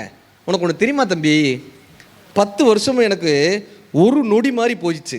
இப்போ தெளிவாயிட்டேன். எனக்கு யார் யார் சுற்றி என்ன பண்ணுறாங்கன்றது எல்லாமே தெரியுது. இப்போ ஒவ்வொரு நாளும் எனக்கு பெரிய யுகமாக இருக்குது தம்பின்னார். ஒவ்வொரு நாளும் என்னால் கடக்கவே முடியல தம்பின்னார்.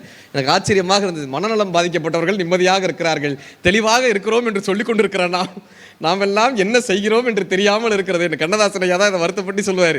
நாடகங்கள் ஆடுமாறு நாயகந்தன் கட்டளை, வீடகத்தில் ஆடுகின்ற நாடகங்கள் எத்தனை, காதல் ஒன்று செய்யுமாறு கர்த்தனிட்ட கட்டளை, காதல் என்ற பேரில் ஊரில் கற்பனைகள் எத்தனை, அன்பு கொண்டு வாழுமாறு ஐயனிட்ட கட்டளை, அன்பு என்ற கத்தி கொண்டு ஆடறுப்போர் எத்தனை, சேவை செய்து வாழுமாறு தேவனிட்ட கட்டளை, சேவை எந்த பேயில் தங்கள் தேவை கொள்வோர் எத்தனை, மன்மதை கிறங்குமாறு மன்னனிட்ட கட்டளை, மன்மதை எலும்பு கொண்டு மகுடம் கொள்வோர் எத்தனை, அஞ்சுவதற்கு அஞ்சுமாறு ஐயனிட்ட கட்டளை, அஞ்சிடாது போய் ஒளிந்த ஆத்துமங்கள் எத்தனை, நல்லவர்கள் மேதைகள் இந்த நாடு கண்டது எத்தனை, சொல்ல வந்த நல்லவர்க்கு சோதனைகள் எத்தனை, கண்ணிழந்த பேர்களுக்கு கடவுளிட்ட கட்டளை, கண்ணிழந்த பேர்களுக்கு கடவுளிட்ட கட்டளை, கடல் போல் கிடந்த பின்பும் கண்ட லாபம் எத்தனைன்னு கண்ணதாசன் அந்த கவிதையை முடிச்சிருப்பார். கைதட்டின 5 பேருக்கு நன்றி.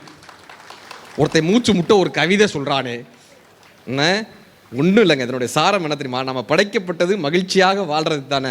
ஆனால் மகிழ்ச்சியாக வாழ்கிறோமான்னு ஒரு கேள்வி வருது. நாமெல்லாம் வாழ்கிறோம், ஆனால் வாழ்கிறோமான்னு ஒரு கேள்வி வருது இல்லை? இப்போ பொங்கல் வந்துச்சு, நம்ம என்ன பண்ணுவோம்? ஒரு ஃபோட்டோ செல்ஃபி எடுத்து குடும்பத்தோடு எல்லாரும் புது ட்ரெஸ் போட்டு சிரித்து சந்தோஷமாக ஒரு செல்ஃபி எடுத்து என்ன பண்ணுறோம்? ஸ்டேட்டஸில் போட்டுருவோம். ஆனால் உண்மையிலே யோசிச்சு பாருங்கள், அப்படி சிரித்து சந்தோஷமாகத்தான் நம்ம வாழ்க்கையை வாழ்கிறோமா? ஸ்டேட்டஸ் போட்ட அடுத்த 1 மணி நேரத்தில் வீட்டில் சண்டை நாரும். பொங்கலில் சக்கரை கம்மியாக இருக்குன்னு இந்த மனுஷன், நீ கெட்ட கேட்டுக்கு அந்த பொங்கல் தான் நான் பண்ணுவேன் இந்த அம்மா. கரெக்டாக? ஒரு 1 மணி நேரத்துலேயே வீட்டில் சண்டை வரும். ஆனால் நம்ம என்ன பண்ணுறோம்? ஸ்டேட்டஸில் மட்டும் சிரித்து இருக்கிறோம். என் வீட்டுக்காரிங்க ஏதோ யூடியூப்பில் பார்த்துட்டு மஷ்ரூம் பொங்கல்னு ஒன்று பண்ணான். எல்லோரும் சக்கரை பொங்கல் போடுவாங்க, மஷ்ரூம் பொங்கல்னு ஒன்று பண்ணா சார். அதை எடுத்து ஸ்டேட்டஸில் போட்டாங்க. 101 பேர் லைக் பண்ணான். நான் பண்ணலையே, மற்ற வேலை அதை பார்த்தவே, நான் தான் அதை சாப்பிட்டவே. அனுபவிச்சு கைதட்டாரு. ஸ்டேட்டஸில் போட்டுக்கிறோங்க. நம்ம எல்லாத்தையும் கொண்டு போய் ஸ்டேட்டஸில் போட்டுறோம்.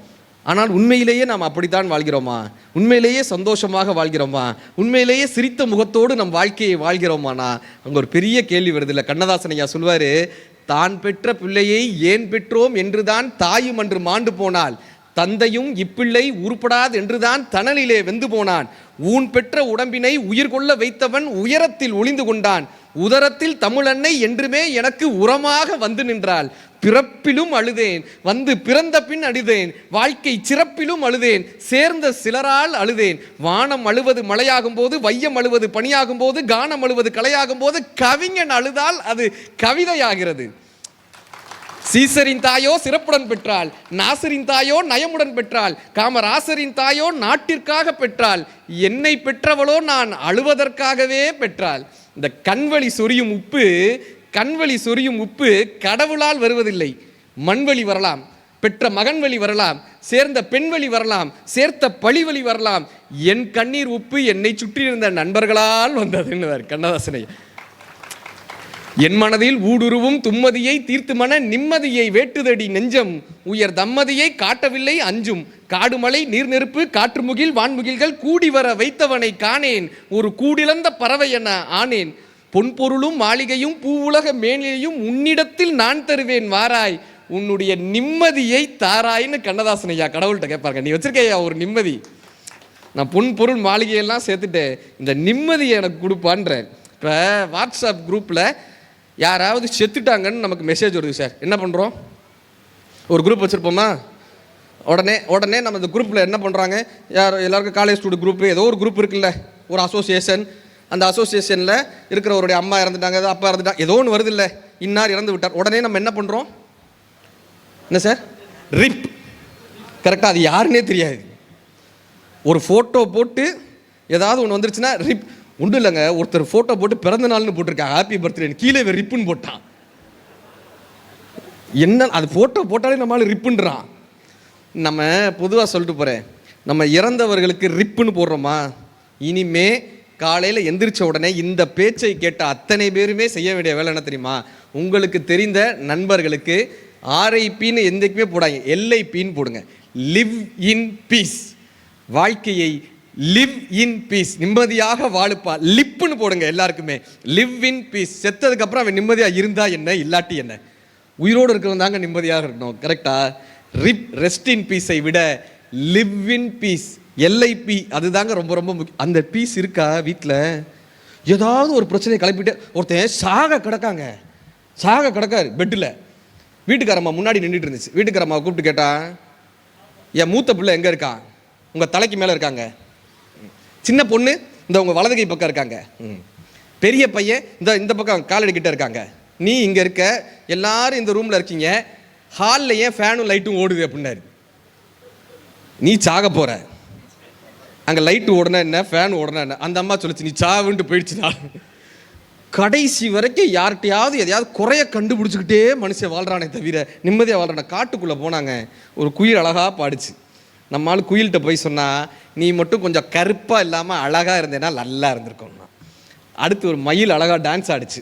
நம்மால் மயில்கிட்ட போய் சொன்னால், நீ அழகாக எல்லாம் ஆடுற, உன் குரல் மட்டும் இப்படி கோன்னு கத்தாமல் அழகான குரலாக இருந்தால் இன்னும் நல்லா இருந்திருக்கும்னா. ஒரு ரோஜா அழகாக மலர்ந்தது. நம்ம ஆள் ரோஜாட்ட போய் சொன்னால், நீ அழகாக தான் மலர்ற, ஆனால் உங்ககிட்ட மட்டும் இந்த முள் இல்லாமல் இருந்துச்சுன்னா ரொம்ப அழகாக இருக்கும்னா. பக்கத்தில் கடல் தாண்டி போடணும். கடலை பார்த்து சொன்னால், நீ நல்ல பிரம்மாண்டமாக அழகாக இருக்க, நீ மட்டும் உப்பு கரிக்காமல் இருந்தேன்னா ரொம்ப அழகாக இருக்கணும். இப்போ இயற்கை இறைவனுடைய குரல் கேட்டுச்சு, நீ மட்டும் அடுத்தவன்கிட்ட குறை கண்டுபிடிக்காமல் இருந்தேன்னா உன் வாழ்க்கையும் நல்லா இருக்கும். எங்கே பார்த்தாலும் ஏதாவது ஒரு குறையை கண்டுபிடிச்சிக்கிட்டே இருக்காங்க சார். ஒன்றும் இல்லை, திருநெல்வேலியில் ஒரு காலேஜில் பேச போகிறேன் சார். ஒரு காலேஜில் பேச போகிறேன். அங்கே அந்த கூட வர்றதுக்கு அதிகாரிகள் நியமிப்பாங்களே, அந்த காலேஜில் ஒரு ப்ரொஃபஸர் சிடுமூஞ்சி, இருந்தாலும் மூஞ்சி உருன்னு தான் இருக்குது. திருநெல்வேலி வரைக்கும் போயிட்டோமா, நான் அவர்கிட்ட சொல்கிறேன், சார் இந்த திருநெல்வேலி அல்வான்னு சொல்கிறாங்களே, இந்த இருட்டு கடை அல்வா நல்லா இருக்கும்னு நாங்கள் சார் இந்த இருட்டு கடை அல்வா வாங்குவோம். அந்த ஆள் சொல்கிறாரு, இருட்டு கடையில் என்ன இருக்கும், வெளிச்சமே இருக்காதுன்றான். வெளிச்சமே இல்லாமல் இருக்கிறது அது பேர் இருட்டு கடை. வெளிச்சமே இருக்காது, அங்கே போய் என்னத்தை வாங்குவீங்க அப்படின்றான். நான் சொன்னேன், பக்கத்தில் குற்றாலம் இருக்குல்ல சார், குற்றாலத்தில் போய் அந்த நிறைய அருவிகள் இருக்கான் சார், போய் குளிச்சுட்டு. குற்றாலத்தில் என்ன இருக்கும், தலையில் தண்ணி டங்குன்னு கொட்டும்.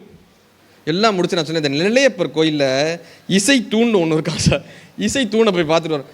இசை தூணை வச்சுக்கிட்டு என்ன பண்ணுவீங்க, கச்சேரியில் போய் வாசிப்பீங்களான்றான். இவனை வச்சுக்கிட்டு நம்ம என்ன பண்ணுறது? குறை கண்டுபிடிக்கக்கூடிய மனிதர்கள் உங்கள் பக்கத்தில் இருந்தால் தயவு செய்து அவர்களிடமிருந்து ஓடி விடுங்கள். நாம் காற்று தான். இந்த காற்று மூங்கிலோடு சேர்ந்தால் இசையாகிறது, மூக்கோடு சேர்ந்தால் சுவாசமாகிறது, பூவோடு சேர்ந்தால் வாசமாகிறது, சாக்கடையோடு சேர்ந்தால் நாத்தமாகிறது. நாம் யாரோடு சேருகிறோம் என்பது நம் வாழ்க்கையில் ரொம்ப ரொம்ப முக்கியம் சார். ரொம்ப அறிவு ஜீவித்தனமாக பேசுவாங்க, ரொம்ப அறிவாளிகளாக இருக்காங்க தெரியுமா, தயவு செஞ்சு அவங்களோட வந்துடணும். இந்த பக்கம் பரவாயில்லைங்க. இன்னொன்று சொல்லிட்டு போட்டுமா, முட்டாள்தனத்தில் இருக்கக்கூடிய கம்ஃபர்ட்னஸ், அல்லது முட்டாள்தனத்தில் தெரியாமல் இருக்கக்கூடிய ஒரு இடத்துல ஒரு கம்ஃபர்ட்னஸ் இருக்குல்ல, எனக்கு எந்த நோயும் இல்லைப்பா, நான் ஆரோக்கியமாக இருக்கேன்னு நம்புகிறவங்க ஆரோக்கியமாக இருப்பாங்க. கையில் ஒரு சின்னதாக அடிபட்டுரும், இவன் ஃபோட்டோ எடுத்து சேட் ஜிபிடியில் போடுவான், வாட் இஸ் திஸ் அப்படின்னு. அது ஒரு மருந்தை சொல்லும். அந்த மருந்தை தேய்ச்சதுக்கப்புறம் கை பூரா அந்த சொறி வந்து நிற்கும். மனுஷபுத்திரன் ஒரு கவிதை எழுதியிருப்பார், பண்டிகைக்கு முதல் நாள் குழந்தைக்கு புத்தாடை வாங்க காசு இல்லாதவன் குழந்தைக்கு உடம்பு சரியில்லை என்று பொய் சொல்லி பணம் கேட்கிறான். பண்டிகைக்கு முதல் நாள் குழந்தைக்கு புத்தாடை வாங்க காசு இல்லாதவன் குழந்தைக்கு உடம்பு சரியில்லை என்று சொல்லி பணம் கேட்கிறான். கடவுள் அவனை மன்னிக்கிறார். இது சாதாரணம். அடுத்த வார்த்தை போட்டாருங்க, கடவுள் அவனை மன்னிக்கிறார். அடுத்த வார்த்தை இவர் எழுதுறாரு, கடவுளை அவனும் கொஞ்சம் மன்னிக்கிறான்னார். கடவுளை அவனும் கொஞ்சம், புரியல, என்னை இவ்வளோ வறுமையில் வச்சிருந்தாலும் கூட புரிஞ்சு கைதட்டின அவருக்கு மட்டும் நன்றி. நான் உங்களையும் கொஞ்சம் மன்னிக்கிறேன். ஒரு கவிதை கவிக்கோ தான் சொல்லுவார், வாழ்க்கை என்பது வடிவத்தில் மனிதனாக பிறந்து, வாழ்க்கை என்பது வடிவத்தில் மனிதனாக பிறந்து தன் பண்பால் எவன் ஒருவன் மனிதனாக வாழ முயற்சிக்கிறானோ அவனுக்கு கொடுக்கக்கூடிய வாய்ப்பு இந்த வாழ்க்கைன்னார். ஒரு நாளைக்கு நான் இன்னைக்கு சொல்லிட்டு போகிறேன் ஒரு ஃபார்முலா மாதிரி, 2 மடங்கு நடங்க, 3 மடங்கு சிந்தியுங்கள், 4 மடங்கு நல்ல விஷயங்களை வாசியுங்கள், அரை வயிறு உண்ணுங்கள், அளவே இல்லாமல் அடுத்தவர்களிடம் அன்பு செலுத்துங்கள். இந்த அன்பை இந்த புத்தகங்கள் தாங்க நம்ம கடத்திட்டு போவோம். அளவே இல்லாமல் அன்பு செலுத்தணும். இங்கே போங்க, நாமுத்துக்குமாரின் கவிதைகள்னு ஒரு புத்தகம் இருக்கும் சார். நாமுத்துக்குமாரி இந்த நூற்றாண்டினுடைய ஆகச்சிறந்த கவிஞர். ஒரு கவிதை எழுதியிருப்பாரு, இந்த நாமுத்துக்குமார் கவிதைகள் கிடைச்சா வாங்கி வச்சுக்கோங்க. ஒரு கவிதை எழுதியிருப்பாருங்க, இப்படி ஒரு அன்பை செலுத்த முடியுமான்னு. ஒவ்வொரு முறை வீடு மாற்றும் போதும் ஏதோ ஒன்றை மறந்து விடுவோம். ஒவ்வொரு முறை வீடு மாத்திரப்ப ஏதோ ஒன்றை மறந்து விடுவோம். பாட்டிக்கு பாக்கு வெட்டி, தீப்பெட்டி படம் ஒட்டிய, தீப்பெட்டி அட்டை படம் ஒட்டிய தம்பிக்கான நோட்டு, அப்பாவிற்கு அலுவலகம் செல்ல வசதியாக இருக்கக்கூடிய பேருந்து நிலையம், எனக்கு டீக்கடை நண்பர்கள், ஏதோ ஒன்றை ஒவ்வொரு முறை வீடு மாற்றும் போதும் இழந்து கொண்டே இருப்போம். இந்த முறை எல்லாவற்றையும் கவனமாக எடுத்துக்கொண்டோம், எல்லாவற்றையும் கவனமாக எடுத்துட்டோம். போன வாரம் நட்டு வைத்த ரோஜா செடியிலிருந்து நேற்று காய வைத்த உள்ளாடை வரை எல்லாவற்றையும் பத்திரமாக எடுத்துக்கொண்டோம். ஆனாலும் ஏதோ ஒன்றை இழந்த ஞாபகம். சோற்றுக்கு வரும் நாயிடம் யார் போய் சொல்வது இந்த வீடு மாற்றிய விஷயத்தை? நாங்கள் வீடு மாற்றிட்டு போயிட்டோம், தினம் சோறு போடுவோமே, அந்த நாய் வந்துச்சுன்னா யாருங்க சோறு போடுவாங்கன்னு கேட்கக்கூடிய அந்த இடம் இருக்குல்ல, இந்த ஆழத்தை ஒரு கவிஞனால் மட்டும்தான் அதை கடத்த முடியும் சார். இதை படித்த உடனே எனக்கு ஒரு சம்பவம் ஞாபகம் வந்துச்சு. ஸ்காட்லாந்தில் இங்கே லைனஸ் சிலைன்னு ஒன்று வச்சுருப்பாங்க. லைனஸ் அப்படி ஒரு பெரிய வீரன் இருந்தார், லைனஸ் சிலைன்னு. அது என்னன்னா, ஒரு வீரன் சிங்கத்தை தடவி கொடுக்குற மாதிரி இருக்கும் அந்த சிலை. நீங்கள் கூகுளில் அடித்து பார்க்கலாம், சிங்கத்தை தடவி கொடுக்குற மாதிரி. இது என்னன்னா, ஒரு பெரிய கிரவுண்டு, அந்த கிரவுண்டில் ராஜாக்கள்லாம் இப்படி உட்காந்துருப்பாங்க. இவங்க சிங்கத்தை திறந்து விடுவாங்க, அது பட்டினியில் போட்ட ஒரு சிங்கத்தை திறந்து விடுவாங்க. ஒரு வீரன், அடிமை வீரன், அவன் வந்து அடிமையாக வச்சுருப்பாங்க, அவனுக்கும் சாப்பாடு போட மாட்டாங்க, சிங்கத்துக்கும் சாப்பாடு போட்டிருக்க மாட்டாங்க.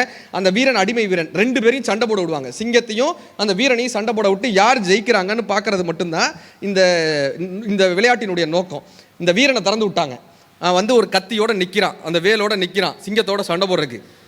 சிங்கத்தோட கூண்டை திறந்து விடுறாங்க, பயங்கர பசி, சிங்கம் பாஞ்சு ஓடி வருது. அந்த வீரனை பார்த்தது சார், நாய்க்குட்டி மாதிரி அவன் காலில் வந்து உட்காந்துருச்சு, அவனுடைய கைகளை நக்கி கொண்டு இருக்கு, நாய்க்குட்டி மாதிரி காலில் மடிஞ்சு உட்காந்துருக்கு. என்ன ஆச்சுன்னு அந்த ராஜா எல்லாத்தையும் விசாரிக்கிறாரு. விசாரிச்சதுக்கு அப்புறம் தான் தெரிஞ்சது, அந்த சிங்கம் காட்டில் ஒரு முறை அடிபட்டு உயிருக்கு போராடி கொண்டிருக்கும் போது இந்த வீரன் தான் அந்த சிங்கத்தினுடைய உயிரை காப்பாற்றிய வீரனாக இருந்திருக்காரு. அந்த சிங்கத்துக்கு இதை பார்த்த உடனே தன்னை காப்பாற்றிய ஒன்று அந்த சிங்கத்துக்கு தெரிஞ்சது சார், நடந்த விஷயம். உடனே போய் அந்த சிங்கம் அவன்கிட்ட மண்டிக்கிட்டு நின்றது. இந்த சம்பவத்தை கேட்டு அந்த ராஜா மெய் சிலிர்த்து போய் அந்த லைனஸ் என்கிற வீரன்ட்ட கேட்குறாரு, நீ இவ்வளவு அன்பானவனாக இருந்திருக்கியே, உனக்கு என்ன வேணும்னு கேளு நான் தரேன்னாரு. உனக்கு என்ன வேணும்னு கேளு நான் தரேன். அவன் என்ன வேணாலும் கேட்டிருக்கலாம்ல. அவன் என்ன திரும்ப கேட்டான், அந்த சிங்கத்துக்கு சாப்பாடு போட்டு அந்த சிங்கத்தை விடுவிச்சிருங்க, காட்டில் போய் அந்த சிங்கம் நிம்மதியாக வாழட்டும்னா. தன்னுடைய விடுதலையை கேட்கல, சிங்கத்திற்கான விடுதலையை கேட்டா. அப்போ அந்த ராஜா சொன்னார், 2 பேரையும் விடுவித்து இனி இந்த விளையாட்டே கிடையாது என்ற அந்த விளையாட்டையும் தடை செய்து அந்த லயனஸிற்கும் சிங்கத்திற்கும் ஒரு சிலை வைத்தார் என்று சொன்னார். இதுதான் அன்பினுடைய மாபெரும் உச்சம். இந்த அன்பை புத்தகத்திலும் இந்த கவிதையிலும் தாங்க தெரிஞ்சுக்க முடியும். கிழிந்த ரூபாய் நோட்டை செலவழிக்க கிளவிப்படும் பாடு வறுமையின் உச்சம். ஒரு புதுக்கவிஞர் எழுதியிருக்காரு, கிழிந்த ரூபாய் நோட்டை செலவழிக்க கிளவிப்படும் பாடு வறுமையின் உச்சம், அது கிழிந்தது என்று தெரிந்தும் அதை வாங்கிக் கொள்கிறாரே கடைக்காரர், அவர்தான் மனிதத்தினுடைய மிச்சம்னர். இதே ராமேஸ்வரத்தில் ஒரு கதை, ஒரு ராமேஸ்வரத்தை வச்சு ஒரு சின்ன பையன் தான் தங்கச்சியை கூட்டிகிட்டு போகிறான், கடற்கரை ஓரமாக தங்கச்சியை கூட்டிகிட்டு போகிறான். அங்கே கலர் கலராக பொம்மை வச்சுருக்காங்க, பெரிய பெரிய பார்பி பொம்மை, இப்படி கலர் கலராக வச்சுருக்காங்க. அந்த பையன் தங்கச்சியை கூட்டிகிட்டே போகிறான். அந்த தங்கச்சி ஏக்கத்தோடு இந்த பொம்மையெல்லாம் அப்படி பார்த்துக்கிட்டே வர்றான். உடனே அண்ணன்ல, அண்ணன் அந்த கெத்து இருக்கும்ல, உனக்கு அந்த பொம்மை வேணுமா அப்படி கேட்குறான் தங்கச்சிட்ட, உனக்கு அந்த பொம்மை வேணுமா? உடனே ஆமாண்ணேன்றா. உடனே அவர் வேமா அப்படி கடைக்காரட்ட போகிறார், இவனே துருண்டு, இதுவே ஒரு 5-6 வயசு தான், இவர் தங்கச்சி ஒரு 3 வயசு 4 வயசு. அப்படி போய் கடைக்காரட்ட கெத்தாக கேட்குறாரு, அந்த பொம்மை எவ்வளோ, அந்த பொம்மை எவ்வளோ? கடைக்காரர் அப்படியே ஆசையோட 2 குழந்தைகளையும் பார்க்குறாங்க, பார்த்துட்டு கேட்குறாங்க, நீ எவ்வளோ வச்சுருக்க? இவர் கேட்குறாரு, நீ எவ்வளோ வச்சுருக்க? உடனே தங்கச்சி ஆசைப்பட்டா நான் எது வேணாலும் வாங்கி கொடுத்துருவேன். பாக்கெட்டுக்குள்ளே டவுசருக்குள்ளே கையை விட்டு ஒரு 6 கிளிஞ்சல்கள் எடுத்து மேலே வைக்கிறான். நீ என்ன வச்சுருக்கேன்னு கேட்டோன்னு ஒரு 6 கிளிஞ்சல்கள் எடுத்து மேலே வைக்கிறான். அவர் இப்படியே பார்க்குறாரு. பார்த்துட்டு அதில் 3 கிளிஞ்சலை எடுத்து தனியாக வச்சுக்கிட்டு 3 அவன்கிட்டே கொடுத்துட்றாரு. 3 தான் போதும், நீ இந்த பொம்மையை எடுத்துகிட்டு போன்றாருங்க. நீ இந்த பொம்மையை எடுத்துகிட்டு போன்னு. இப்போ அந்த கடையில் வேலை பார்க்கக்கூடிய வேலையாள் வந்து கேட்குறாரு, என்னங்க நீங்கள் 3 கிளிஞ்சலை வாங்கிக்கிட்டு 600 ரூபா பொம்மையை கொடுத்து விட்றீங்களே, வியாபாரம் நஷ்டமாகாதான்னாங்க. அவர் சொன்னாருங்க ஒரு வார்த்தை, இந்த பையனுக்கு பணம் தான் பிரதானம், பணம் கொடுத்தா மட்டும்தான்ப்பா நான் அந்த பொம்மையை கொடுப்பேன்னு சொல்லிட்டேன்னா நாளைக்கு அந்த பையன் வளர்ந்ததுக்கப்புறம் பணம் தான் வாழ்க்கைன்னு நினச்சிருவான். அவனுக்கு வயது வரும்போது, அவனுக்கு விவரம் தெரியும் போது, வெறும் கிளிஞ்சல்களுக்காக தனக்கு ஒரு பொம்மையை ஒரு முதலாளி கொடுத்தார், நானும் அப்படிப்பட்ட ஒரு மனிதநேயம் மிக்க ஒரு ஆளாக வர வேண்டும் அவன் மனசில் நான் கடைசி வரைக்கும் நிற்பேன்ல. இதைத்தாயா நம்ம எதிர்கால தலைமுறைக்கு கற்றுக் கொடுக்க வேண்டும்னாரா. நான் ராமேஸ்வரத்துக்கு போனப்போ சார், நான் சொல்கிறது ஒரு 7-8 வருஷங்களுக்கு முன்னாடி ஒரு நிகழ்வுக்காக போயிருந்தேன். விடிய காலம் 3 மணிக்கு போய் அந்த பஸ் இறங்குது அங்கே. அப்போ ஒரு இஸ்லாமிய நண்பர் ஒரு கடை திறந்து வச்சுருந்தார், துணிக்கடை. இஸ்லாமிய நம்பர் திறந்து வச்சுருந்தார், துணிக்கடை. ராமேஸ்வரம் என்ன பண்ணுவோம், பரிகாரம் பண்ணுற இடம் தானே.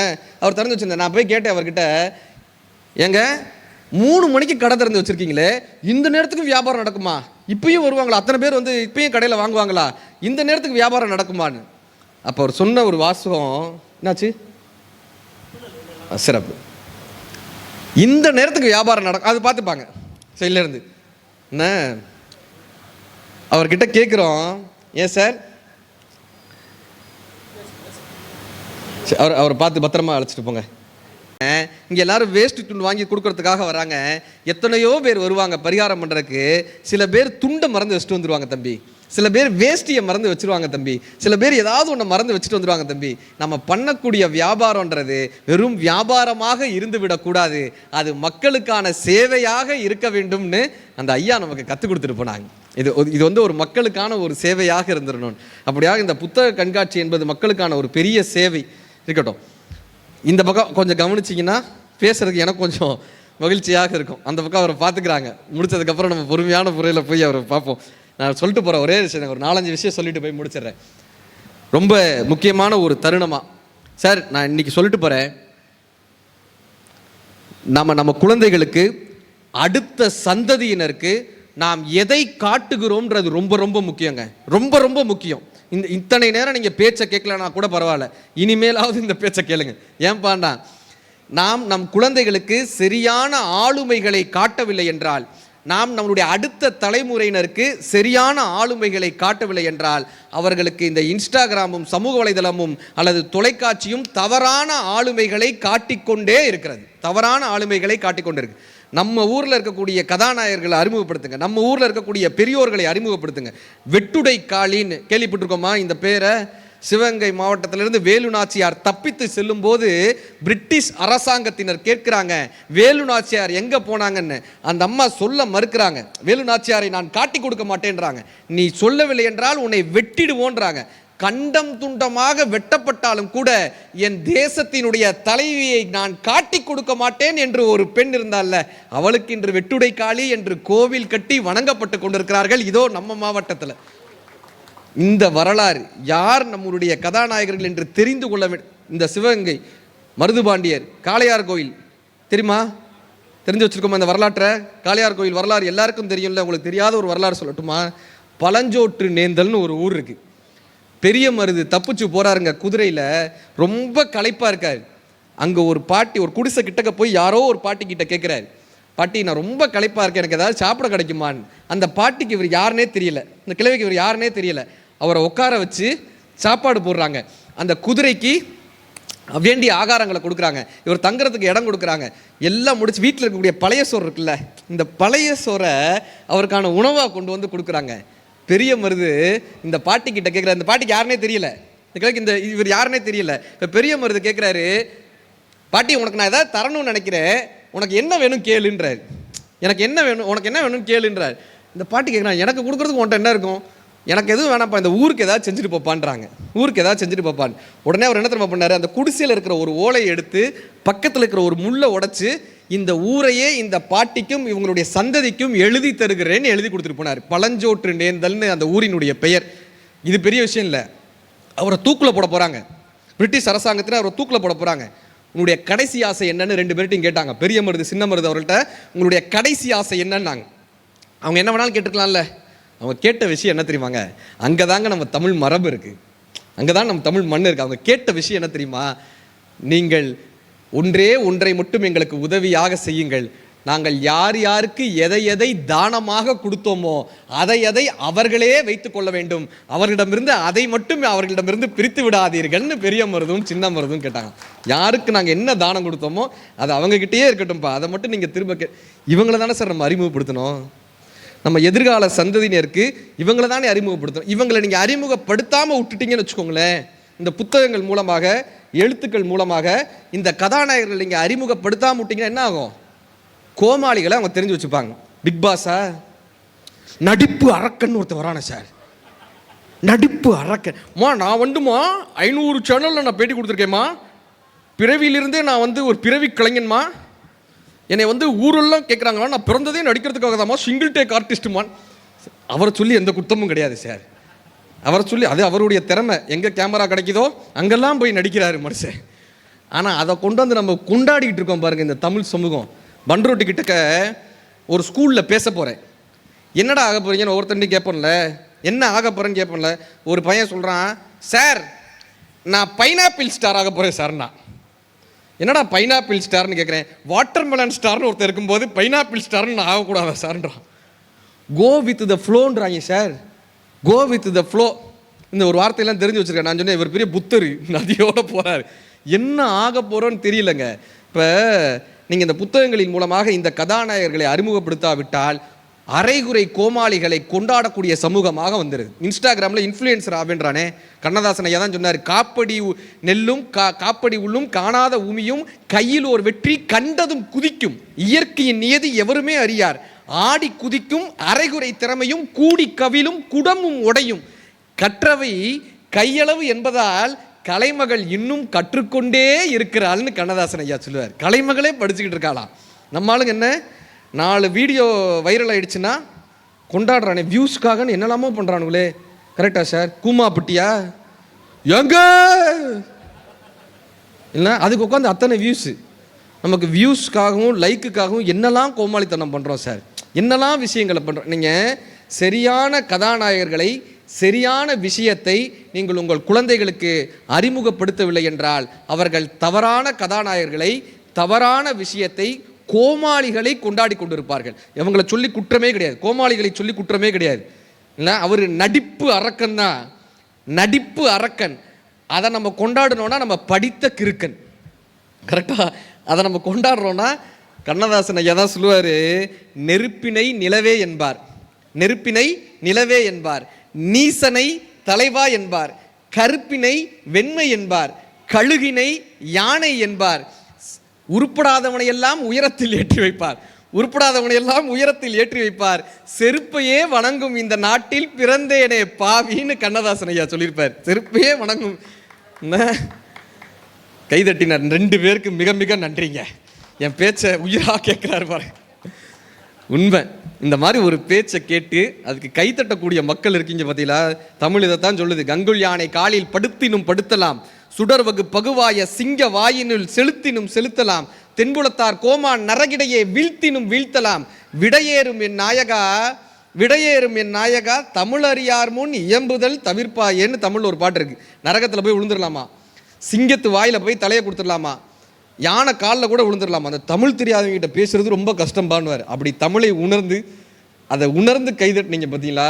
நெருப்பினை நிலவே என்பார், நீசனை தலைவா என்பார், கருப்பினை வெண்மை என்பார், கழுகை யானை என்பார், உருப்படாதவனையெல்லாம் உயரத்தில் ஏற்றி வைப்பார், செருப்பையே வணங்கும் இந்த நாட்டில் பிறந்தேனே பாவினர். இந்த இன்ஸ்டா ரீல்ஸில் இந்த சமூக வலைதளத்தில் கோமாளித்தனம் செய்பவர்களை நாம் கொண்டாடும் வரை இந்த சமூகத்தில் அறிவான மக்களால் இயங்க முடியாது, அடுத்த தளத்திற்கு அறிவான சிந்தனைகளை கடத்த முடியாது. நீங்கள் செய்ய வேண்டிய பெரிய விஷயம் என்ன தெரியுமா? உங்கள் மாவட்டத்தில் எத்தனை எழுத்தாளர்கள் இருக்கிறார்கள் நமக்கு தெரியுமா? நல்லபடி ஆயிட்டாரா சார்? மகிழ்ச்சியா? சிறப்பு. இனிமேலாவது இந்த பக்கம் திரும்பலாமா? நாம் எதில் கவனம் சொல்கிறோம் என்பதில் நாம் கவனமாக இருக்க வேண்டும். இப்போதான் சொன்னேன், நல்ல விஷயத்தில் கவனத்தை செலுத்துங்க. அவங்களை பார்த்துருப்பாங்கல்ல. Correct sir. ஒன்றும் இல்லைங்க, நான் திருவாசகம் படிப்போம், ப்ரிப்பேர் பண்ணுறதுக்கு திருவாசகம் படிப்போம்னு வாசிச்சுக்கிட்டு இருந்தேன். இந்த பக்கத்துலேருந்து ஒரு பாப்பப் வந்துச்சு, இந்த நடிகை செய்த காரியத்தை பாருங்கள். நம்ம உடனே என்ன பண்ணுவோம்? அதை விட்டுட்டு நடிகை என்ன செஞ்சாங்கன்னு தானே பார்ப்போம். அது ஒன்றும் பண்ணலை, ஓரமாக உட்காந்து டீ குடிச்சிட்டு இருந்துச்சு, அவ்வளோ. எங்கெல்லாம் நம்மளுடைய கவனம் சிதறிக்கொண்டே இருக்குல்ல. இந்த கவனத்தின் மீது நாம் கவனமாக இருத்தல் வேண்டும். அதற்காகத்தான் நான் இவ்வளவு நேரம் போராடி பேசிகிட்டு இருக்கோம். அதற்காகத்தான் இவ்வளோ நேரம் போராடி பேசிகிட்டு இருக்கோம். இனிமேலாவது பேசலாமா? சிறப்பு. உங்கள் குழந்தைகளுக்கு நீங்கள் சரியான மனிதரை அறிமுகப்படுத்தவில்லை என்றால் இந்த சமூக வலைதளமும் இந்த தொலைக்காட்சியும் உங்கள் குழந்தைகளுக்கு தவறான மனிதர்களை அறிமுகம் செய்து கொண்டே இருக்கும், அறிமுகம் செஞ்சுக்கிட்டே இருக்கும். சார், ஒரு வீட்டிலனா கிச்சன் இருக்குமா, ஹால் இருக்குமா, பெட்ரூம் இருக்குமா, சாமி ரூம் இருக்குமா, கழிவறையும் இருக்குமா? இதுதான் சமூக வலைதளம், இதுதான் யூடியூப். நாம் எந்த அறைக்கு போகிறோன்றது நம்மை பொறுத்து தான் இருக்குது. சமையல் பிடித்தவர்கள் சமையல் அறைக்கு போகிறாங்க, சாமி பிடித்தவங்க பக்தி பிடித்தவர்கள் சாமி அறைக்கு போகிறாங்க, பொதுவான விஷயங்கள் பேசுகிறவங்க இந்த ஹாலில் உட்கார்ந்து பேசுகிற மாதிரி. ஆனால் நாம் கழிவறைகளை மட்டும்தான் இன்றைக்கு கொண்டாடி கொண்டே இருக்கோம் இல்லையா? கோமாளிகளை மட்டும்தான் நாம் கொண்டாடிக்கிட்டே இருக்கோம். இந்த கோமாளிகளை விட்டு விட்டு எழுத்தாளர்களை, சிந்தனையாளர்களை, புத்தகங்களை யாரால் அறிமுகப்படுத்த முடிகிறதோ அவர்களால் தான் ஒரு ஆரோக்கியமான சமூகத்தை உருவாக்க முடியும். இந்த ராமநாதபுரம் மாவட்டத்தில் இங்கே ஒரு அழகான ஒரு ஸ்டால் போட்டிருக்காங்க. எழுத்தாளர்கள், இந்த மாவட்டத்தினுடைய எழுத்தாளர்கள் எழுதிய புத்தகங்களை அற்புதமாக ஒரு ஸ்டால் போட்டிருக்காங்க. இந்த மாவட்டத்தில் உள்ள எழுத்தாளர்களை உங்கள் குழந்தைகளுக்கு அறிமுகப்படுத்துங்க. நடிப்பு அரக்கன், படிப்பு, இந்த கிரிக்கெட்லாம் தள்ளிட்டு அற்புதமான இந்த எழுத்தாளர்களை அறிமுகப்படுத்தும் போது தான் இந்த சமூகத்திலிருந்து நம் குழந்தைகளை காப்பாற்ற முடியும் சார். ஒன்றில் இந்திய நாட்டினுடைய ஹாக்கி வீரர் ஹர்ஜித் சிங், இந்திய நாட்டினுடைய ஹாக்கியினுடைய கேப்டனாக இருந்தவர் ஹர்ஜித் சிங்னு, ஒலிம்பிக்கில் போய் இந்திய நாட்டுக்கு தங்கப்பதக்கம் வாங்கினவர். இந்த டீமே அவர் வருத்தப்பட்டு ஒரு செய்தி பதிகிறாரு. ஏர்போர்ட்டில் வந்து இறங்குறாங்க சார், ஏர்போர்ட்டில் வந்து இறங்குறாங்க. அவர் சொல்கிறார், இந்திய நாட்டுக்காக நாங்கள் தங்கம் வாங்கிட்டு வந்தோம், எங்களை யாருன்னே தெரியலை, யாருக்குமே எங்களை யாருன்னே தெரியலை. ஒருத்தன் சாய் வாலாவான், டோலி சாய் வாலா, நீங்கள் பார்த்துருக்கீங்களா அவனை? பில்கேட்ஸ் வந்து அந்த அவருடைய டீ கடையில் டீ குடிச்சிட்டு போனாராம். அதுலேருந்து அவன் பிரபலமாயிட்டான். பிரபலமானவனையும் எல்லாரும் போய் அந்த சாய்வாலா கிட்ட ஃபோட்டோ எடுத்துக்கிறாங்க, எல்லாரும் அந்த சாய்வாலாக்கு போய் கை கொடுக்குறாங்க, எங்களை யாருன்னே தெரியலைங்கன்னாங்க. நம் குழந்தைகளுக்கு ஒரு விளையாட்டு வீரரை தெரிந்திருந்தால் நம் குழந்தையும் ஒரு விளையாட்டு வீரனாகத்தான் வருவான். நம் குழந்தைகளுக்கு கோமாளிகளை நாம் அறிமுகப்படுத்தினால் எதிர்கால சந்ததியினர் கோமாளித்தனங்கள் செய்யக்கூடிய சந்ததிகளாகத்தான் வரும். நாம் என்னப்பா பண்ணணும்னா நல்ல புத்தகங்களின் மூலமாக நம்ம ஊரை சேர்ந்த கதாநாயகர்களை அறிமுகப்படுத்த. விஜய ரகுநாத சேதுபதியின் இந்த ராமநாத சமஸ்தானத்தை ஆட்சி செய்தவர் என்ன, அவருடைய தங்கை மகனுக்கு தன்னுடைய 2 மகள்களையும் திருமணம் செய்து கொடுக்குறாரு. ஒரு நாள் வந்து ஒரு சாமியார் வந்து நிற்கிறாங்க, ஐயா நீங்கள் இந்த ராமநாதபுரத்துலேருந்து ராமேஸ்வரத்துக்கு படகு விட்டிங்களே, அந்த படகுக்கு உங்கள் மருமகன் காசு கேட்குறாருங்கன்ட்டாங்க. இவர் வந்து இலவசமாக, பாம்பன் பாலம் இல்லாத தருணம்ல இலவசமாக படகு விட்டுருந்தார் எல்லாருக்கும், உங்கள் மருமகன் அதுக்கு காசு கேட்குறாருங்கன்னாங்க. உடனே அவர் கூப்பிட்டு மருமகனை விசாரிக்கிறாரு. அவர் கூட சொந்த செலவுக்காக காசு கேட்கலங்க, அவர் இந்த கோவிலினுடைய திருப்பணிக்காகத்தான் வசூலிச்சிருக்காரு, 4 ரூபா வசூலிச்சிருக்காரு. என் பேச்சை மீறி நீ வந்த துறவிகள்கிட்ட காசு கேட்கலாமான்னு சொல்லி தன்னுடைய சொந்த மருமகனை, 2 மகளை திருமணம் செய்து கொடுத்த தன்னுடைய சொந்த சகோதரியின் மகனை தலையை வெட்ட சொன்னார் சார். நீதிக்காக போராடிய அல்லது நீதிக்காக தனது சொந்த மருமகனினுடைய தலையை வெட்ட சொன்னார். தன்னுடைய கணவன் இறந்து விட்டான் என்று தெரிந்ததும் 2 பெண்களும் அந்தந்த இடத்திலேயே உயிரை விட்டார்கள்னுவாங்க. அந்த இடம் தான் அக்கா மடம், தங்கச்சி மடம். இன்றைக்கி நீங்கள் போனீங்கன்னா அந்த இடத்த பார்க்கலாம். இந்த இடங்களினுடைய வரலாறு நமக்கு என்ன கற்றுக் கொடுக்குதுன்னா, நீதிக்காக நம் முன்னோர்கள் இருந்திருக்கிறார்கள், இவர்களைத்தான் கதாநாயகர்களாக கொண்டாட வேண்டும் என்று நமக்கு கற்றுக் கொடுத்துருக்கே என்ன. இதையெல்லாம் நம்மளுடைய குழந்தைகளுக்கு உள் ஒளியை பெருக்கக்கூடிய விஷயமாக நம்ம கற்றுக் கொடுக்கணும். குடும்பத்தில் இருக்கக்கூடிய அன்பை. சார், சமீபத்தில் நான் படித்த ரொம்ப நெகிழ்ச்சியான ஒரு கதை. ஒரு அப்பா வீட்டுக்கு வரும்போதில் என்ன பண்ணுவார், ஒரு சாக்லேட்டும் ஒரு பிஸ்கெட்டும் வாங்கிட்டு வருவார். எப்பயுமே ஒரு சாக்லேட் வாங்கிட்டு வருவார், இல்லாட்டி பிஸ்கெட் வாங்கிட்டு வருவார், ஏதாவது ஒன்று வாங்கிட்டு வந்துட்டே இருப்பார். அந்த வீட்டில் 2 குழந்தைங்க, அக்கா தம்பி 2 குழந்தைங்க, 2 பேருக்கும் 2 சாக்லேட் இல்லை 2 பிஸ்கெட் ஏதாவது ஒன்று எடுத்துகிட்டு வாங்கிட்டு வருவார் தினம்.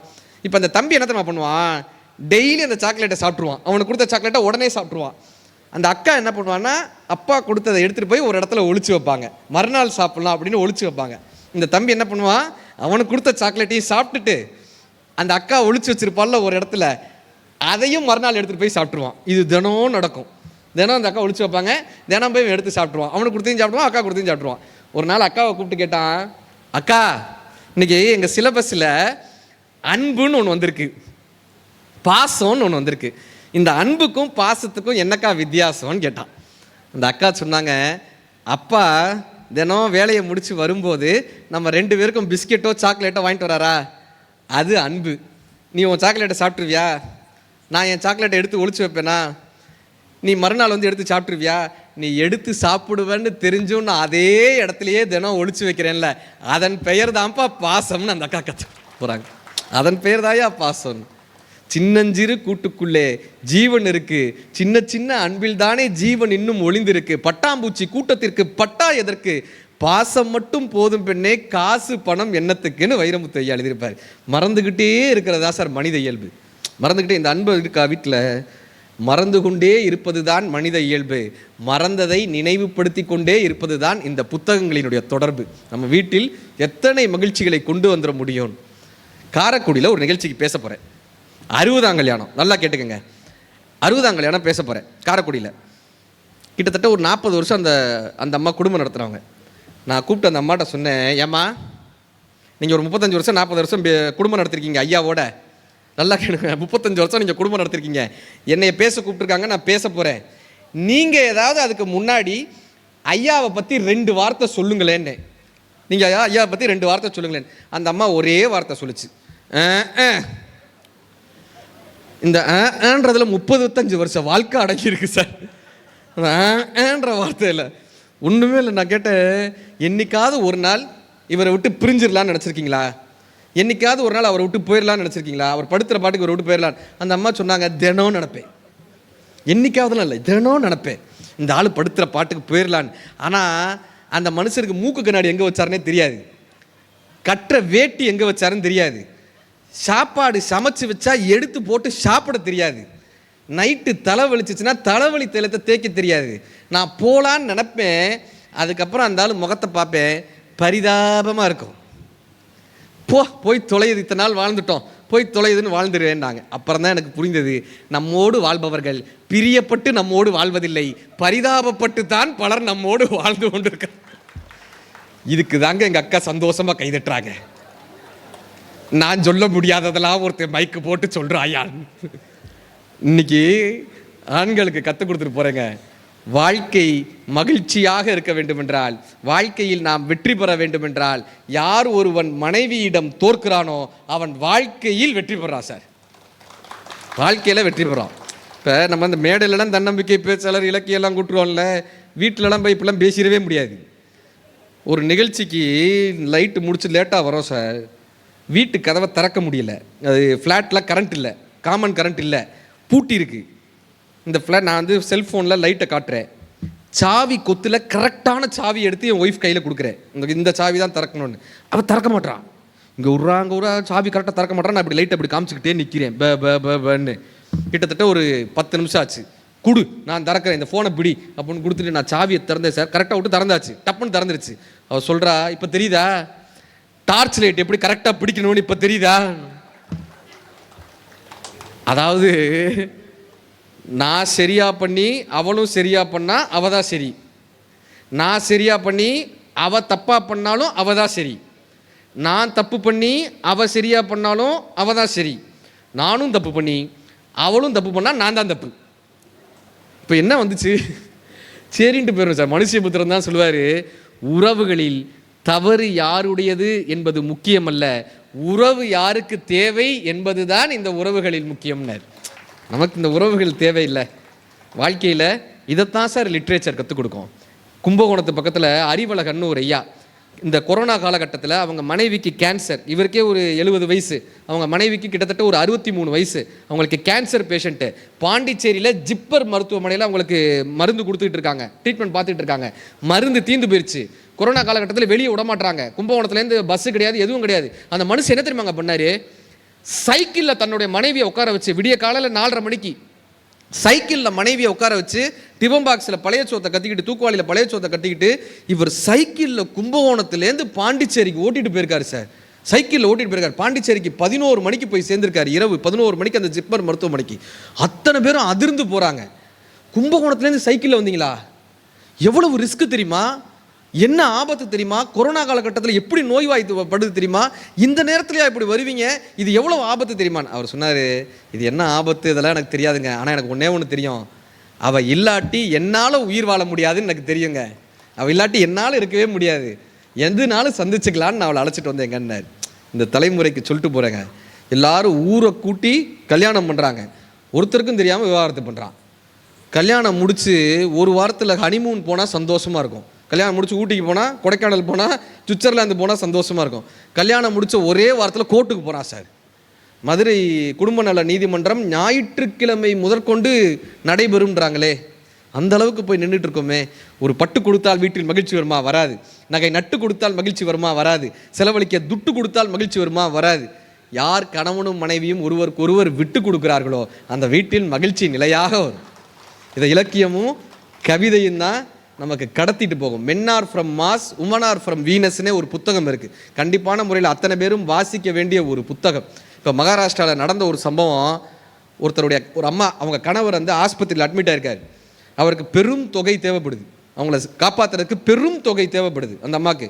அவங்க ஏதோ ஒரு டீயோ சமோசாவோ சாப்பிடும்போது ஒரு பேப்பரில் ஒரு விளம்பரங்க, மாரத்தான் போட்டி நடக்குது. மாரத்தான் போட்டியில் ஜெயிக்கிறவங்களுக்கு அந்த ஆஸ்பத்திரிக்கு என்ன செலவு அந்த தொகை அந்த அந்த பேப்பரில் இருக்குது. இந்த அம்மா என்ன தெரியுமா பண்ணாங்க? போட்டியில் போய் கலந்துக்க போயிட்டாங்க. ரன்னிங் ரேஸில் கலந்துக்கிறதுக்கு போயிட்டாங்க. இவங்க பெரிய ஆத்லெட்லாம் கிடையாது. அதே புடவை, காலில் செருப்பு கிடையாது, மூக்குத்தியெல்லாம் மாட்டிக்கிட்டு போட்டியில் போய் நிற்கிறாங்க. எல்லாம் ஆச்சரியத்தோடு பார்க்குறாங்க. ஏன்னா மற்றவங்க எல்லாரும் அந்த ஆத்லெட் ட்ரெஸ்ஸோட ஷூ சாக்ஸ் எல்லாம் போட்டு வந்து நிற்கிறாங்க. இந்த அம்மா புடவை கட்டிட்டு வந்து நிற்கிறாங்க. ஓடணும்னு போட்டி தொடங்குது. எல்லாரும் ஓடிட்டாங்க. இந்த அம்மாவில் ஓட முடியல. இவங்க ஆத்லெட்லாம் கிடையாதுல்ல, இவங்களால ஓட முடியல, ரொம்ப கஷ்டப்படுறாங்க. ஆனால் அந்த போட்டியெல்லாம் முடிஞ்சிருச்சு. ஃபஸ்ட் ப்ரைஸ்லாம் வாங்கிட்டாங்க, செகண்ட் ப்ரைஸ் எல்லாமே போய் அந்த எல்லை கோட்டை தொட்டுட்டாங்க. அவங்க தொட்டதுக்கப்புறம் 5 மணி நேரம் கழித்து இந்த அம்மா ஓடி ஓடி ஓடி ஓடி ஓடி அந்த எல்லை கோட்டை தொடுறாங்க. 5 மணி நேரம் கழித்து மயக்கம் போட்டு விழுகிறாங்க. இவங்களை தெளிய வச்சு கேட்குறாங்க, என்னம்மா இப்படி ஓடி வந்திருக்கீங்களே, என்னதாம்மா இது இப்படி ஓடி இருக்கல, போட்டி இருக்கிற இப்படி ஓடி வந்திருக்க. அந்த அம்மா சொல்கிறாங்க, என் கணவனை காப்பாற்ற வேண்டும் என்ற கவலை என்னை துரத்தியது, அதனால் நான் ஓடிக்கொண்டிருக்கிறேன். என் கணவனை நான் எப்படியாவது காப்பாற்றி விட மாட்டோமான்னு. இப்போ அந்த போட்டியில் வந்த ஒரு ஸ்பான்சர் இவங்க கதையெல்லாம் முழுமையாக கேட்டு, நான் அந்த ஆப்ரேஷனுக்கான முழு தொகையையும், அறுவை சிகிச்சைக்கான முழு தொகையும் நான் ஏற்றுக்கொள்கிறேன், அந்த ஸ்பான்சர் உதவி செய்கிறாரு, அவருடைய கணவன் காப்பாற்றப்பட்டார்னு அந்த செய்தித்தாளில் வருது. இப்போ இந்த உறவினுடைய வலிமை இருக்குல்ல, இன்றைக்கி நான் சொல்லிட்டு போகிறேங்க, இவனோ இருந்தால் என் வாழ்க்கை மகிழ்ச்சியாக இருக்கும் தானே நம்ம திருமணத்தை தேர்ந்தெடுக்கிறோம். கரெக்டா? அதனால தான் ரொம்ப அழகாக சொன்னார், எது பிரபஞ்சனுடைய வார்த்தை, எது திருமணத்திற்கு தேவையில்லையோ அதுதான் திருமணத்தை தீர்மானிக்கிறதுன்னாரு. ஜாதகமோ சாதியோ எது திருமணத்திற்கு தேவையில்லையோ அதெல்லாம் தான் திருமணத்தை முடிவு செய்து கொண்டிருக்கு. இன்னைக்கு சொல்லிட்டு போகிறேன், இவனோ இருந்தால் என் வாழ்க்கை மகிழ்ச்சியாக இருக்கும் தானே நம்ம முடிவெடுக்கிறோம். இவர் நல்லா சம்பாதிக்கிறாரு, வீடு வாங்கிடுவார், கார் வாங்கிறாரு, இவரோட இருக்கலாம். இந்த பொண்ணு நல்ல குடும்பத்துலேருந்து வராங்க, நமக்கு சமைச்சு போடுவாங்க, இப்படி நம்ம முடிவெடுக்கிறோம்ல. இவனோ நம்முடன் இருந்தால் நம் வாழ்க்கை மகிழ்ச்சியாக இருக்கும் என்ற துணையை தேர்ந்தெடுப்பதை விட இவளோ இவனோ இல்லை என்றால் என்னால் வாழவே முடியாது என்று எவன் ஒருவன் ஒரு துணையை தேர்ந்தெடுக்கிறானோ அவர்கள் வாழ்க்கை இனிமையான வாழ்க்கையாக அமையுங்க. பாரதி அதுதானே பாடினாரு. வீணையடி நீ எனக்கு, மேவும் விரல் நான் உனக்கு, பூணும் வடம் நீ எனக்கு, புதுவயிரம் நான் உனக்கு, தோயும் அது நீ எனக்கு, தும்பியடி நான் உனக்கு, ஊனமரு நல்லமுதே ஊறு சுவையே கண்ணம்மான்னாருங்க. கண்ணதாசன் ஒருபடி மேலே போனார். ஆழம் விழுதுகள் போல் உறவுகள் 1000 இருந்தாலும், ஆழம் விழுதுகள் போல் உறவுகள் 1000 இருந்தாலும் வேறென நீ விருந்தாய், அதில் நான் வீழ்ந்து விடாது இருந்தேன்னார். வாலிபங்கள் ஓடும், வயதாக கூடும், ஆனாலும் அன்பு மாறாதது, மாலையிடும் சொந்தம், முடி போட்ட பந்தம், பிரிவென்னும் சொல்லே அறியாததுன்னு வாலி. இந்த வீட்டில் எதுப்பு அதிகமாக இருக்கணும், இந்த அன்பு தாங்க இருக்கணும். இந்த அன்பு அதிகமாக இருக்கணும்னா வாசிக்கணும். இன்றைக்கி இந்த ரீல்ஸில் ஒன்று கிளப்பி விட்டுருக்காங்க தெரியுமா? கேரளாவில் ஒரு யானை இருக்கான். வீட்டில் நிறைய சண்டை வந்துச்சுன்னா, கணவன் மனைக்கிட்ட சண்டை வந்துச்சுன்னா, அவங்க 2 பேரும் கேரளாவில் போய் அந்த யானை கிட்ட ஆசீர்வாதம் வாங்கினா சண்டை தீந்துருன்றானே. ஆதவன் தீக்ஷின்யான்ற ஒரு கவிதை எழுதியிருந்தார். காட்டை பிரித்து காமம் விலக்கி காலில் சங்கிலியிட்டு மண்டியிட பழக்கிய யானை எப்படி நம்புகிறீர்கள் ஆசீர்வாதம் செய்யும் என்றுன்னு கேட்டிருந்தாருங்க. எப்படி நம்புகிறீர்கள் ஆசீர்வாதம் செய்யும்? சார், இந்த வீட்டில் குழந்தைகள் சில விஷயத்தை கடத்திட்டு போயிடுவாங்க சார். நான் கோயிலுக்கு போயிருந்தேன். நான் சொன்னேன், டே நீ ஏதாவது தப்பு பண்ணேன்னா சாமி கண்ணை குத்துண்டான்னே. சரி பான்ட்டான். அந்த பக்கமாக வந்தோடனே அங்கே ஒரு சிங்கம் யாழி சிலை இருந்துச்சா. அவன் சொன்னான், அப்பா இந்த பக்கம் வாப்பா சிங்கம் கடிக்க போகுதுன்னா. நான் சொன்னேடே அது சிங்கம் இல்லடா, சிங்கம் சிலை, கல்லால் செஞ்ச சிங்கம் சிலடான்னு. ஒரு வார்த்தை கேட்டாங்க, கல்லால் செஞ்ச சிங்கம் கடிக்காதுன்னா கருணையாக இருக்கக்கூடிய கடவுள் எப்படிப்பா கண்ணை குத்துவாருன்னா. எங்கிருந்து நமக்கான சொல் கிடைக்கும்னே தெரியாது சார். எங்கிருந்து நமக்கான வார்த்தை கிடைக்கும்னே தெரியாது. சிவவாக்கியர் தான் எழுதியிருப்பார், ஓடி ஓடி ஓடி ஓடி உட்கலந்த சோதியை நாடி நாடி நாடி நாடி நாட்களும் கழிந்து போய் வாடி வாடி வாடி வாடி வாழ்ந்து போன மாதர்கள் கோடி கோடி கோடி கோடி எண்ணிறைந்த கோடியேனர். எத்தனை மக்கள், இந்த உத்தரகோச மங்கை எத்தனை மக்களை பார்த்துருக்கோம் சார். 3000 வருடங்கள் பழமையான உலகத்தினுடைய முதல் சிவாலயம். இன்றைக்கி நான் போனேன், அந்த மரத்தை பார்த்தேன், கிட்டத்தட்ட 3000 வருடம் பழமையான அந்த இலந்தை மரத்தை பார்த்தேன். அப்போ அந்த பார்த்தப்ப என்ன தெரியுமா தோணுச்சு, எத்தனை பேரை பார்த்துருக்கோம் இந்த ஆலயம், எத்தனை மனிதர்களை பார்த்துருக்கோம், எத்தனை பொருள் இல்லாமல் அழிந்து போன மனிதர்களை பார்த்துருக்கோம். சிரிப்புங்களா அந்த ஆலயம்.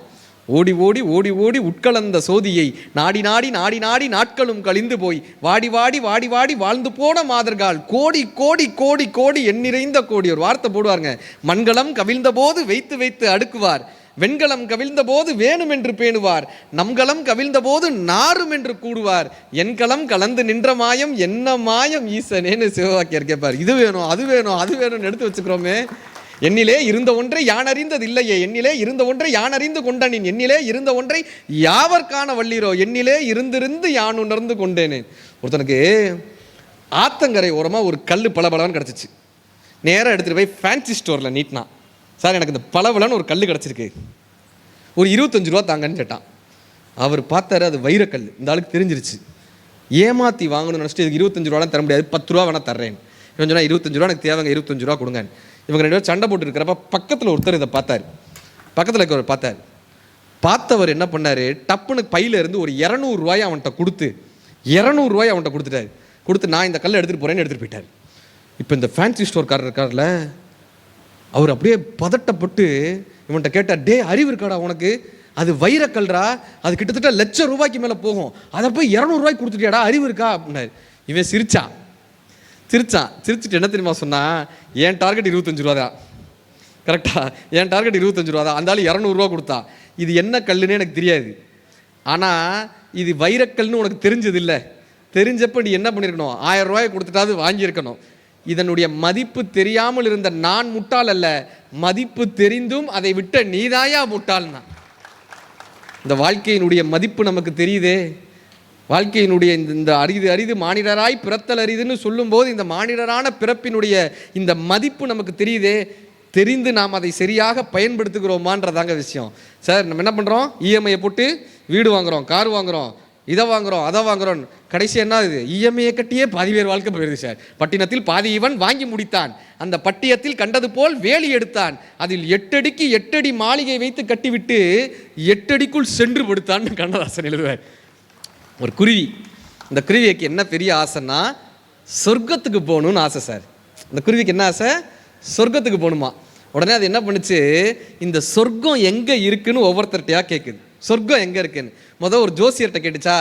அவர் சொர்க்கத்துக்கு வழி சொன்னாரா. சொல்லிட்டு என்ன பண்ணார், ஒரு ரெக்கை அந்த குருவிட்டேருந்து ஒரு இறகு, இந்த இறகை மட்டும் அது வந்து ஃபீஸாக வாங்கிக்கிட்டார். இறகை மட்டும் ஃபீஸாக வாங்கிக்கிட்டார். இப்போ அது என்ன பண்ணுச்சு, அடுத்து ஒரு மரத்துக்கிட்ட போய் கேட்டுச்சு. மரமும் சொர்க்கத்துக்கு வழி சொல்லி அது ஒரு இறகு வாங்கிக்கிச்சு. அப்புறமா ஒரு கோழிக்கிட்ட அதுவும் சொல்லி ஒரு ஃபீஸ் வாங்கிக்கிச்சு. இப்படியே காற்றுக்கிட்ட பூக்கிட்ட எல்லாம் ஒவ்வொருத்தரும் வழி சொல்லி ஒவ்வொரு ரெக்கையாக ஒவ்வொரு இறகாக வாங்கிக்கிட்டே இருந்தாங்க.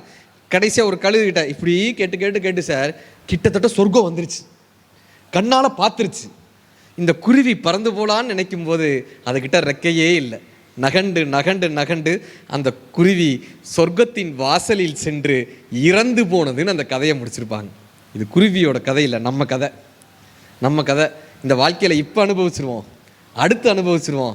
நம்மக்கிட்ட இருக்கக்கூடிய ஒவ்வொரு நாளையும் அந்த இறகு போல் கொடுத்துக்கிட்டே வரோமே. இந்த வீடை வாங்கிடுவோம், இந்த காரை வாங்கிடுவோம், இந்த மகிழ்ச்சியை வாங்கிடுவோன்னு நினைக்கிறோமே. ஒருத்தர் சொன்னால், நான் மதுரையில் 5 ஏக்கர் நிலம் வாங்கியிருக்கேன், இந்த ராமநாதபுரத்தில் 16 ஏக்கர் நிலம் வாங்கியிருக்கேன், இந்த அடுத்து திருச்சியில் 4 ஏக்கர் வாங்க போகிறேன். நிலம் சொல்லிச்சு. இவன் என்ன வாங்குறானோ, இவங்க தாத்தாவை நான் தான் வாங்கி போட்டேன், இவங்க அப்பனை நான் தான் வாங்கி போட்டேன், இவனையே நான் தான் வாங்கி போட போகிறேன், இவன் என்ன வாங்கி போட போகிறான் சார். இப்போ இந்த நிலையாமையை இந்த மனித வாழ்க்கை யார் சார் கற்றுக் கொடுப்பாங்க? வெறும் நம்ம ஸ்கூலில் இருக்குல்ல புத்தகம், இந்த புத்தகம் நமக்கு அறிவை கற்றுக் கொடுத்துருமா? ஸ்கூலில் இருக்குல்ல சிலபஸ் இன்னைக்கு கற்று சொல்லிட்டு போட்டுமா? மகாபாரதத்தில் அர்ஜுனனுடைய குரு யார்? அர்ஜுனனுடைய குரு யார் மகாபாரதத்தில்? என்னங்க பேய் படம் பார்க்குற மாதிரி பார்க்கப்படாதுங்க. அடுத்து எனக்கு ஆம்புலன்ஸ் கூப்பிட வேண்டியதான். இப்படி பார்த்தீங்கன்னா துரோணாச்சாரி இப்படி கேட்டால் இப்படி சொல்லணும், அப்போ தான் சந்தோஷமாக இருக்கும். இல்லை ஒரு மேடையில் போய் கேட்டேன், அக்கா செல்வத்துள் செல்வம்னே, ஒரு அக்கா திருமதி செல்வம்ட்டுச்சு. ஆனாலும் நான் கவலைப்படலை, அப்படியாவது பதில் வருது. அர்ஜுனோட குரு யார்? துரோணாச்சாரியார். சார் அர்ஜுனனுக்கு ஏற்கனவே துரோணாச்சாரியார்னு ஒரு குரு இருக்கார்ல, அப்புறம் ஏங்க கிருஷ்ணர் குருவா மாதிரி பகவத்கீதை சொல்லணும்? ஆல்ரெடி ஹேஸ் அ குரு, கரெக்டா? அப்புறம் ஏன் கிருஷ்ணர் குருவா மாதிரி பகவத்கீதை சொல்லணும்? கிருஷ்ணா அவரோட ஃப்ரெண்டு தானே, ஏன் அவர் குருவா மாதிரி பகவத்கீதை சொல்லணும்? ஏன் தெரியுமா? துரோணாச்சாரியார் கற்றுக் கொடுத்தது தொழில் ரீதியான அறிவு, ஜாப் ஸ்கில்ஸ். கிருஷ்ணர் கற்றுக் கொடுத்தது வாழ்க்கை ரீதியான அறிவு, லைஃப் ஸ்கில்ஸ். இந்த லைஃப் ஸ்கில்ஸை நம்ம கற்றுக் கொடுக்கணும்னா உங்கள் குழந்தைகள் கைகளில் நீங்கள் புத்தகங்களை கொடுங்க. இந்த வாழ்வியலை நாம தான் குழந்தைகளுக்கு கற்றுக் கொடுக்க முடியும். இப்போ நாங்கள் சின்ன வயதில் இருக்கிறப்ப எங்கள் வீட்டு பக்கத்தில் கொஞ்சம் கஷ்டப்பட்ட குடும்பம் இருந்தாங்க, ரொம்ப வறுமையில் இருக்கக்கூடிய குடும்பம் இருந்தாங்க. அந்த அம்மா என்ன பண்ணுவாங்க, எங்கள் பெரியமாட்ட வந்து தான் எல்லாத்தையும் வாங்கும். காலையில் வந்தோடனே காப்பி பிடி தாங்கன்ட்டு ஒரு டப்பா வந்து நிற்கும். அதுக்கப்புறமா கொஞ்சம் பூசணிக்காய் தாங்கக்கா அப்படின்னு வந்து நிற்பாங்க. அப்புறம் கொஞ்சம் பருப்பு பொடியை தாங்க, சாம்பார் பொடி தாங்க, ஏதாவது ஒன்று வாங்கிக்கிட்டே இருப்பாங்க. இதில் எனக்கு என்னென்னா, நான் தான் போய் கடைக்கு ஒவ்வொரு வாட்டி வாங்கிட்டு வரணும். தேங்காயை தாங்கன்னு வந்து நிற்பாங்க. அடுத்து இதை கொடுங்க அதை கொடுங்க. எங்கள் பெரியம்மா என்ன தெரியுமா பண்ணுவாங்க, சாயந்தரத்துக்கு முன்னாடி, இந்த சூரியாஸ்தமனத்துக்கு முன்னாடி 6 மணிக்கு முன்னாடி அவங்க வீட்டில் போய் உப்பு வாங்கிட்டு வாங்குவாங்க. நான் கேட்பேன், ஏன் பெரியம்மா நம்ம வீட்டில் தான் உப்பு இருக்கே, அப்புறையே அவங்கக்கிட்ட போய் வாங்கிட்டு வர சொல்கிறீங்க? இந்த பெரியம்மா ஒரு விஷயம் சொன்னாங்க சார், இன்னி வரைக்கும் என்னால் மறக்க முடியல. அப்படி இல்லைப்பா, அவங்க கஷ்டப்படுறாங்க, அதனால் ஒவ்வொரு விஷயமா நம்மக்கிட்ட வந்து கேட்குறாங்க. அப்படி கேட்கும் போதெல்லாம் அவங்களுக்கு தர்ம சங்கடமாக இருக்கும். அவங்க கேட்கும்போது நாமளும் ஒரு விஷயம் அவங்கக்கிட்ட கேட்டால் அவங்க அதை சாதாரணமாக எடுத்துப்பாங்கல்ல. அவங்களால கொடுக்க முடிஞ்ச ஒரு விஷயத்தை நாமளும் கேட்குறோன்னு வச்சுக்கல, உப்பு கொடுங்கன்னு நம்ம சாதாரணமாக கேட்டோம்னா அதை அவங்களால கொடுக்கவும் முடியும். அதே சமயம் அவங்க ஒன்று கேட்குறாங்க, நாம் ஒன்று கொடுக்கணும் அப்படின்னு அந்த கொடுக்கக்கூடிய தன்மை வருதுல்ல. இதை எந்த புத்தகம் சார், எந்த சிலபஸ் நமக்கு கற்றுக் கொடுக்கும்? வாழ்வியல் தான் நமக்கு கற்றுக் கொடுக்கும் இல்லையா? இந்த பெற்றோர்கள், இந்த பெரியோர்கள் இந்த வாழ்வியலை கற்றுக் கொடுக்கணும்னா நீங்கள் அதிகமான முறையில் வாசிக்கணும் புத்தகங்களை. உங்களுடைய அடுத்த தலைமுறைக்கு நீங்கள் நல்ல கதாநாயகர்களை அறிமுகப்படுத்தணும், நல்ல புத்தகங்களை, நல்ல எழுத்தாளர்களை அறிமுகப்படுத்தணும். நம்ம படிக்கிறோம்ல, இந்த படிப்பு நீ சொல்லிட்டு பாரு, வெறும் படிப்புனால என்னப்பா வரும்னா, ஃபஸ்ட் ரேங்க் வாங்குவான் பையன், அமெரிக்கா போயிடுவான், அப்பா அம்மா கொண்டு போய் இல்லை வரமாட்டானுங்க. இந்த படிப்பு என்னப்பா ஆகணும்னா, படிப்பு அறிவாக மாறணும். அது என்னப்பா படிப்புக்கும் அறிவுக்கு என்ன தெரியுமா வித்தியாசம்? திருக்குறளில் முதல் குறள் என்ன? அகர முதல் எழுத்தெல்லாம் ஆதி பகவன். அப்படின்னா அப்படின்னா அப்படின்னா ஐயோ இப்படியெல்லாம் கேட்பாருன்னு தெரிஞ்சா 9 மணி வரைக்கும் உட்காந்துருக்க மாட்டோம்ன்றதானே. எழுத்துக்கு அகரம் முதலனா இந்த உலகத்திற்கு ஆதி பகவன் பகுக்கிறார்ல, இரவையும் பகலையும் பகுக்கிறார்ல ஆதி பகவன். சூரியன் எப்படி இந்த உலகத்திற்கு முதலையோ அப்படி எழுத்துக்கு அகரம் தான் முதலாக இருந்ததுன்னு. இப்போ நமக்கு வந்து குறள் தெரியுதா? அப்படின்னான்னு கேட்டால் சொல்ல தெரியலையா? எல்லாருக்கும் படிக்கிறோமா, வாசிக்கிறோமா, ஆனால் அது அறிவாக மாறுகிறதான அங்கே கேள்வி. 1330 குறள் ஒப்பிக்கக்கூடிய குழந்தை பெரிய குழந்தை அல்ல. ஒரு குறளை படித்தாலும் கூட, ஒரே ஒரு குறளை படித்தாலும் கூட தன் வாழ்க்கையில் பயன்படுத்தி எவன் ஒருவன் ஒழுக்கமாக நேர்மையாக வாழ்கிறானோ அவன்தான் சிறந்த மாணவனாக வர முடியும். இப்போ இந்த படிப்பு அறிவாக மாறணும். இதை சொல்லி முடிச்சிடறா சார். அறிவு என்னப்பா மாறணும்னா, ஏன்னா அவர்கிட்ட முன்னாடியே சொல்லியிருந்தேன், நான் முடிக்கிறப்ப இப்படி வந்து நின்றுங்க சார். அறிவு என்ன தெரியுமா மாறணும்? அறிவு அன்பாக மாறணுங்க. நீங்கள் இந்த கோயிலெல்லாம் பூஜை பண்ணுவாங்க, பஜனை பாடுவாங்கல்ல, இந்த பஜனை பாடுறப்ப பாருங்களேன், ஒருத்தருக்கு பாட்டு லிரிக்ஸ் கந்தசஷ்டி கவசம் ஒரு 10 பேர் பாடுறாங்க, ஒருத்தருக்கு அந்த லிரிக்ஸ் தெரிஞ்சிருச்சு, பக்கத்தில் இருக்கிறவருக்கு அந்த லிரிக்ஸ் தெரியலன்னு வச்சுக்கோங்க, இப்படி ஏகத்தளமாக பார்ப்பார், எனக்கு தெரியுது பார்த்தியா. இந்த அறிவு அன்பாக மாறலை என்ன தெரியுமா ஆகும்? அகந்தை ஆகிடும், ஈகோவாக மாறிடும். அறிவு அன்பாக மாறணும். இந்த அன்பு என்ன தெரியுமா ஆகணும்? அருளாக மாறணும். நம்ம வீட்டு குழந்தை கீழே விழுந்தால் ஓடி போய் பதறி தூக்குறோமா? இது அன்பு. பக்கத்து வீட்டு குழந்தையும் கீழே விழுந்தால் இந்த பதறி தூக்குறோம்ல, அதே பதட்டத்தோடு நம் குழந்தையாக பக்கத்து வீட்டு குழந்தையும் பார்க்க தெரிந்தால் அது அருளாக மாறும். இந்த அருள் நமக்கு ஞானத்தை கொடுக்கும். ஒருமையுள் தான் கற்ற கல்வி எழுமையுள் ஏமாப்புடையதுன்றார். இந்த படிப்பு ஞானமாக மாறும்போது வெறும் வெற்றியால் மட்டும் வாழ்க்கையில் மகிழ்ச்சி வந்துடுறதே கிடையாதுங்க. ஒரே விஷயத்தை சொல்லி முடிச்சிடுறேன். கெவின் கார்ட்டர்னு ஒருத்தர் இருந்தார், ஃபோட்டோகிராஃபர். நீங்கள் கூகுளில் போய் இன்றைக்கும் அடித்து பார்க்கலாம், அமெரிக்கன் பேபி வல்ச்சர்னு. ஒன்றுமே இல்லை, கெவின் கார்ட்டர் அவர் வந்து ஒரு ஃபோட்டோகிராஃபர். அவருக்கு ஒரு பெரிய கனவு என்னென்னா, புலிட்சர் அவார்டுன்னு ஒன்று கொடுப்பாங்க, ஃபோட்டோ எடுக்கிறவங்களுக்கு புலிட்சர் அவார்டுன்னு. இந்த புலிட்சர் அவார்டு தான் வாழ்க்கையில் வாங்கிடணுன்றது தான் அவருடைய மிகப்பெரிய கனவு. மிகப்பெரிய கனவு. அவர் என்ன தெரியுமா பண்ணார்? ஆப்பிரிக்கா போனார். சொமாலியா நாட்டில் ஒரு குழந்தை பசியில் வறுமையில் அந்த குழந்தை அப்படி வயிறு உட்டி போய் அந்த குழந்தை உட்காந்துருக்கு. அந்த குழந்தைக்கு முன்னாடி ஒரு கழுகு உட்காந்துருக்கு. இந்த குழந்தை எப்போ சாகும், அதை எப்படி கொத்தி தின்னலாம்னு ஒரு கழுகு முன்னாடி உட்காந்துருக்கு. இந்த ஃபோட்டோ நீங்கள் பார்த்துருப்பீங்க, முக்கால்வாசி பேர் கூகுளில் இன்னைக்கு அடித்தாலும் வரும். இதை அவர் புகைப்படம் எடுத்துட்டார். ஒரு குழந்தை அங்கே இருக்குது, இந்த குழந்தையை எப்படி கொத்தி தின்னலாம்னு ஒரு கழுகு முன்னாடி இருக்குது. இதை ஃபோட்டோ எடுத்துட்டார். இந்த ஃபோட்டோவை நியூயார்க் டைம்ஸில் வெளிவருது. மிகப்பெரிய அளவில் அந்த ஃபோட்டோ பிரபலமாயிடுச்சு. அவர் எதிர்பார்த்த புலிட்சர் அவார்டு அவருக்கு கிடைக்கிது. அந்த ஃபோட்டோகிராஃபி கிடச்சிருச்சு. இப்போ அவர் வெற்றி தானே சார்? அவர் நினச்சது நடந்துருச்சுல்ல. ஆனால் அந்த கெவின் கார்ட்டர் தற்கொலை செய்து கொண்டார். ஏன் தெரியுமா? இந்த ஃபோட்டோவை பார்த்தவெல்லாம் கேட்டான், அந்த குழந்தைக்கு என்னப்பா ஆச்சுன்னா, நீ அந்த கழுகையாவது விரட்டி விட்டு போயிருக்கலாம், அல்லது அந்த குழந்தைக்கு ஏதாவது உணவை கொடுத்துருக்கலாம், அந்த குழந்தையை காப்பாற்றி கூட்டிகிட்டு வந்திருக்கலாம், அந்த குழந்தைக்கு என்ன ஆச்சுன்னு கேட்டாங்க. இவர்கிட்ட பதிலே இல்லை. ஒரு ஃபோட்டோ எடுத்துகிட்டு வந்துட்டார். அந்த குழந்தைக்கு என்ன ஆச்சுன்னு இவருக்கு தெரியவே தெரியாது. இவர் அந்த ஃபோட்டோவை அவங்க வீட்டில் என்வலப் பண்ணி வச்சுருக்காங்க. அந்த ஃபோட்டோவில் இருக்கக்கூடிய கழுகை இவர் வாழ்க்கை பூரா விரட்டிக்கிட்டே இருந்திருக்காரு. ஒரு கட்டத்தில் தான் எடுத்த புகைப்படத்தை பார்த்து பார்த்து மிகப்பெரிய வெற்றி அடைந்த புகைப்படத்தை, எந்த புகைப்படம் அவருக்கு அந்த புலிட்சர் அவார்டு வாங்கி கொடுத்ததோ அந்த புகைப்படத்தை பார்த்து பார்த்து பார்த்து பார்த்து மனம் நொந்து போய் அந்த கெவின் கார்ட்டர் தற்கொலை செய்து கொண்டார் என்பது வரலாறு. இப்போ வெற்றி நமக்கு மகிழ்ச்சியை தருவதில்லை. வெற்றி அடைவதால் நம் வாழ்க்கையில் மகிழ்ச்சி வருவதில்லை. மகிழ்ச்சியாய் இருப்பதுதான் வாழ்க்கையின் வெற்றி என்று யாரால் உணர்ந்து கொள்ள முடிகிறதோ அவர்களால் வாழ்க்கையை ரசிக்க முடிகிறது. விவேகானந்தர் மகாராஷ்டிராவில் அவருக்கு ஒரு விழா எடுக்கிறாங்க. விவேகானந்தர் நின்று இப்படி பேசிகிட்டு இருக்காரு.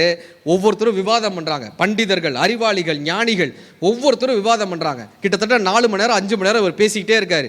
ஒவ்வொரு பண்டிதர்கள்ட்டையும் ஞானிகள்ட்டையும் பேசிக்கிட்டே இருக்கார். ஒரு செருப்பு தைக்கிறவர் இப்படி வந்தார் சார். வந்தவர் என்ன பண்ணார்? ஒரு பேப்பரில் 4 ரொட்டியை மடித்து கொண்டு வந்தார். விவேகானந்தர் கையில் திணிச்சார். உங்கள் கண்ணை பார்க்குறேன், பசியாக இருக்கீங்கன்னு தெரியுது, இந்த 2 ரொட்டியை சாப்பிட்டுட்டு அப்புறமா பேசுங்கன்னாருங்க. விவேகானந்தர் அந்த ராஜாட்ட சொல்கிறாரு, மகாராஷ்டிரா அந்த ராஜா கிட்ட சொல்கிறாரு, உங்கள் நாட்டில் பல மேதைகள் இருக்கிறார்கள், உங்கள் நாட்டில் பல அறிஞர்கள் இருக்கிறார்கள், உங்கள் நாட்டில் பல பண்டிதர்கள் இருக்கிறார்கள், உங்கள் நாட்டில் மிகச்சிறந்த அமைச்சர்கள் இருக்கிறார்கள். ஆனால் உங்கள் நாட்டில் ஒரே ஒரு மனிதன் தான் இருந்தான். அந்த மனிதனை நான் இன்றைக்குத்தான் பார்த்தேன். இப்போ வெற்றி அடைவதாலோ வாழ்க்கை அறிவு சார்ந்த வாழ்க்கையாக இருப்பதையும் தாண்டி மனிதனாக வாழ்கிறோமா என்பதுதான் இங்கே ஒரு பெரிய கேள்வியாக இருக்கிறது. கவிக்கோ ரொம்ப அழகா சொல்லுவார், யார் நினைவிலாவது நீங்கள் வாழ்கிறீர்கள் என்று தெரிந்தால் மட்டும், யார் நினைவிலாவது நாம் வாழ்ந்து கொண்டே இருப்போம் என்று தெரிந்தால் மட்டும் இறந்து போங்கள், இல்லை என்றால் உங்கள் இறப்பிற்கும் பிரயோஜனம் இல்லைன்னு கவிக்கோ சொல்லிட்டு போவார். வாழ வயதாகி அழகாகி மதனாகி பணி வாணிபமுடாடி மருளாடி விளையாடி விழல் வாழ்வு சதமாகி மட கூடமோடு பொருள் தேடி வாசனை புழுகோடு மலரோடு மனமாகி கமல் வாசனைகளாகி விலை மாதரோடு கூடி அவர் ஆசைகளிலே சில நாள் போய் தோல் திரைகளாகி நிறைகளாகி இரு கால்கள் தடுமாறி பசு பதி பாசம் சூழ் கதிகள் மாறி சுகம் மாறி தடியரோடு திரி ஒரு நாளில் சூளை சொறி வாதமோடு நீரழிவு சூளமென கசு மலம் என நாரி உடல் அழிவேனோன்னு அருணகிரிநாதர் கேட்பார். இந்த உடம்பு கசுமலமாக போயிடுமாங்க. இந்த சென்னையில் சொல்கிறாங்களே, அது 2000 வருஷ பழமையான வார்த்தை, அருணகிரிநாதர் வார்த்தை. கசுமலமாக போகக்கூடிய இந்த மனித உடம்பை, அர்த்தமற்றதாக போகக்கூடிய இந்த மனித உடம்பை, அர்த்தமற்றதாக இருக்கக்கூடிய இந்த மனித வாழ்க்கையை அர்த்தமுள்ளதாக மாற்றக்கூடிய மிகப்பெரிய ஆயுதம் இந்த புத்தகம். இந்த ராமநாதபுரத்தில் 8வது புத்தக திருவிழா அல்ல, 800வது புத்தக திருவிழா வரை வெற்றிகரமாக நடக்க வேண்டும். இந்த அடுத்த தலைமுறையினர், இந்த வந்திருக்கக்கூடிய இந்த பெரியோர்கள் எல்லாம் இந்த புத்தக திருவிழாவை சரியான முறையில் பயன்படுத்தி நல்ல எழுத்தாளர்களை, சிந்தனையாளர்களை உங்களுடைய அடுத்த தலைமுறைக்கு கெடுத்த வேண்டும். நீங்கள் உங்களுடைய வீட்டில் ஃபேமிலி டைம்னு ஒன்று வச்சுக்கோங்க. ஃபேமிலி டைம்னு ஒன்று வச்சு, குடும்ப டைம்னு நம்ம என்ன பண்ணுறோம், எதை பேசுறதுன்னு தெரியாமல் என்னத்தையாவது பேசுறதுனால தான் வீட்டில் சண்டையே வருது. கரெக்டாக நீங்கள் 2 பேரும் பேசவே பேசாங்க. புத்தகங்களை படிங்க, புத்தகங்களை பற்றிய மற்றும் விஷயங்களை பேசுங்க. டிவி பார்க்குறது ஃபேமிலி டைம் கிடையாது, டிவி பார்க்குறது டிவி டைம், வெளியே போகிறது அவுட்டிங் டைம். வீட்டில் நல்ல கதைகளை படைத்து ஒருவர் முகங்களை பார்த்து பேசக்கூடிய நல்ல தருணங்களை இந்த புத்தகங்கள் பரிசாக தரட்டும். என்னுடைய புத்தகம் 1 நிமிட கதை என்கிற புத்தகம் உங்களுடைய பார்வைக்காக வச்சுருக்கோம். சின்ன சின்ன கதைகளை தொகுத்த ஒரு அற்புதமான ஒரு புத்தகம். இது எதுக்குப்பானா, இந்த புத்தகத்தை படித்தாவது உங்களுடைய கதைகளுக்கு எல்லாம் நீதி கதைகளாக உங்களுடைய குழந்தைகளுக்கு சொல்லுங்கள். கணவன் மனைவியினுடைய உறவு எப்படி இருக்க வேண்டும் என்று காட்டக்கூடிய ஒரு அற்புதமான புத்தகம், தன்னம்பிக்கையை கொடுக்கக்கூடிய புத்தகமாக தொகுத்து வச்சுருக்கோம் உங்களுடைய பார்வைக்காக. புத்தகங்களை வாங்கி கொண்டவர்கள் என்னிடம் கையொப்பமும் புகைப்படமும் கூட எடுத்துக்கொள்ளலாம். இந்த அற்புதமான வாய்ப்பை நல்கிய ராமநாதபுரம் மாவட்ட நிர்வாகம், பள்ளி கல்வித்துறை, பொது நூலக இயக்கம், கலை இயக்க ஆர்வலர் சங்கம் அத்தனை பேருக்கும் மீண்டும் மீண்டும் ஒரு பெரிய கைதட்டலோடு இந்த நல்ல நேரத்தில் இந்த மக்கள் அத்தனை பேரும் தமிழ் போல் வளர வேண்டும் என்று இறைவனிடம் வேண்டி உங்களிடமிருந்து விடைபெறுவது மதுரை ராமகிருஷ்ணன். நன்றி நன்றி நன்றி.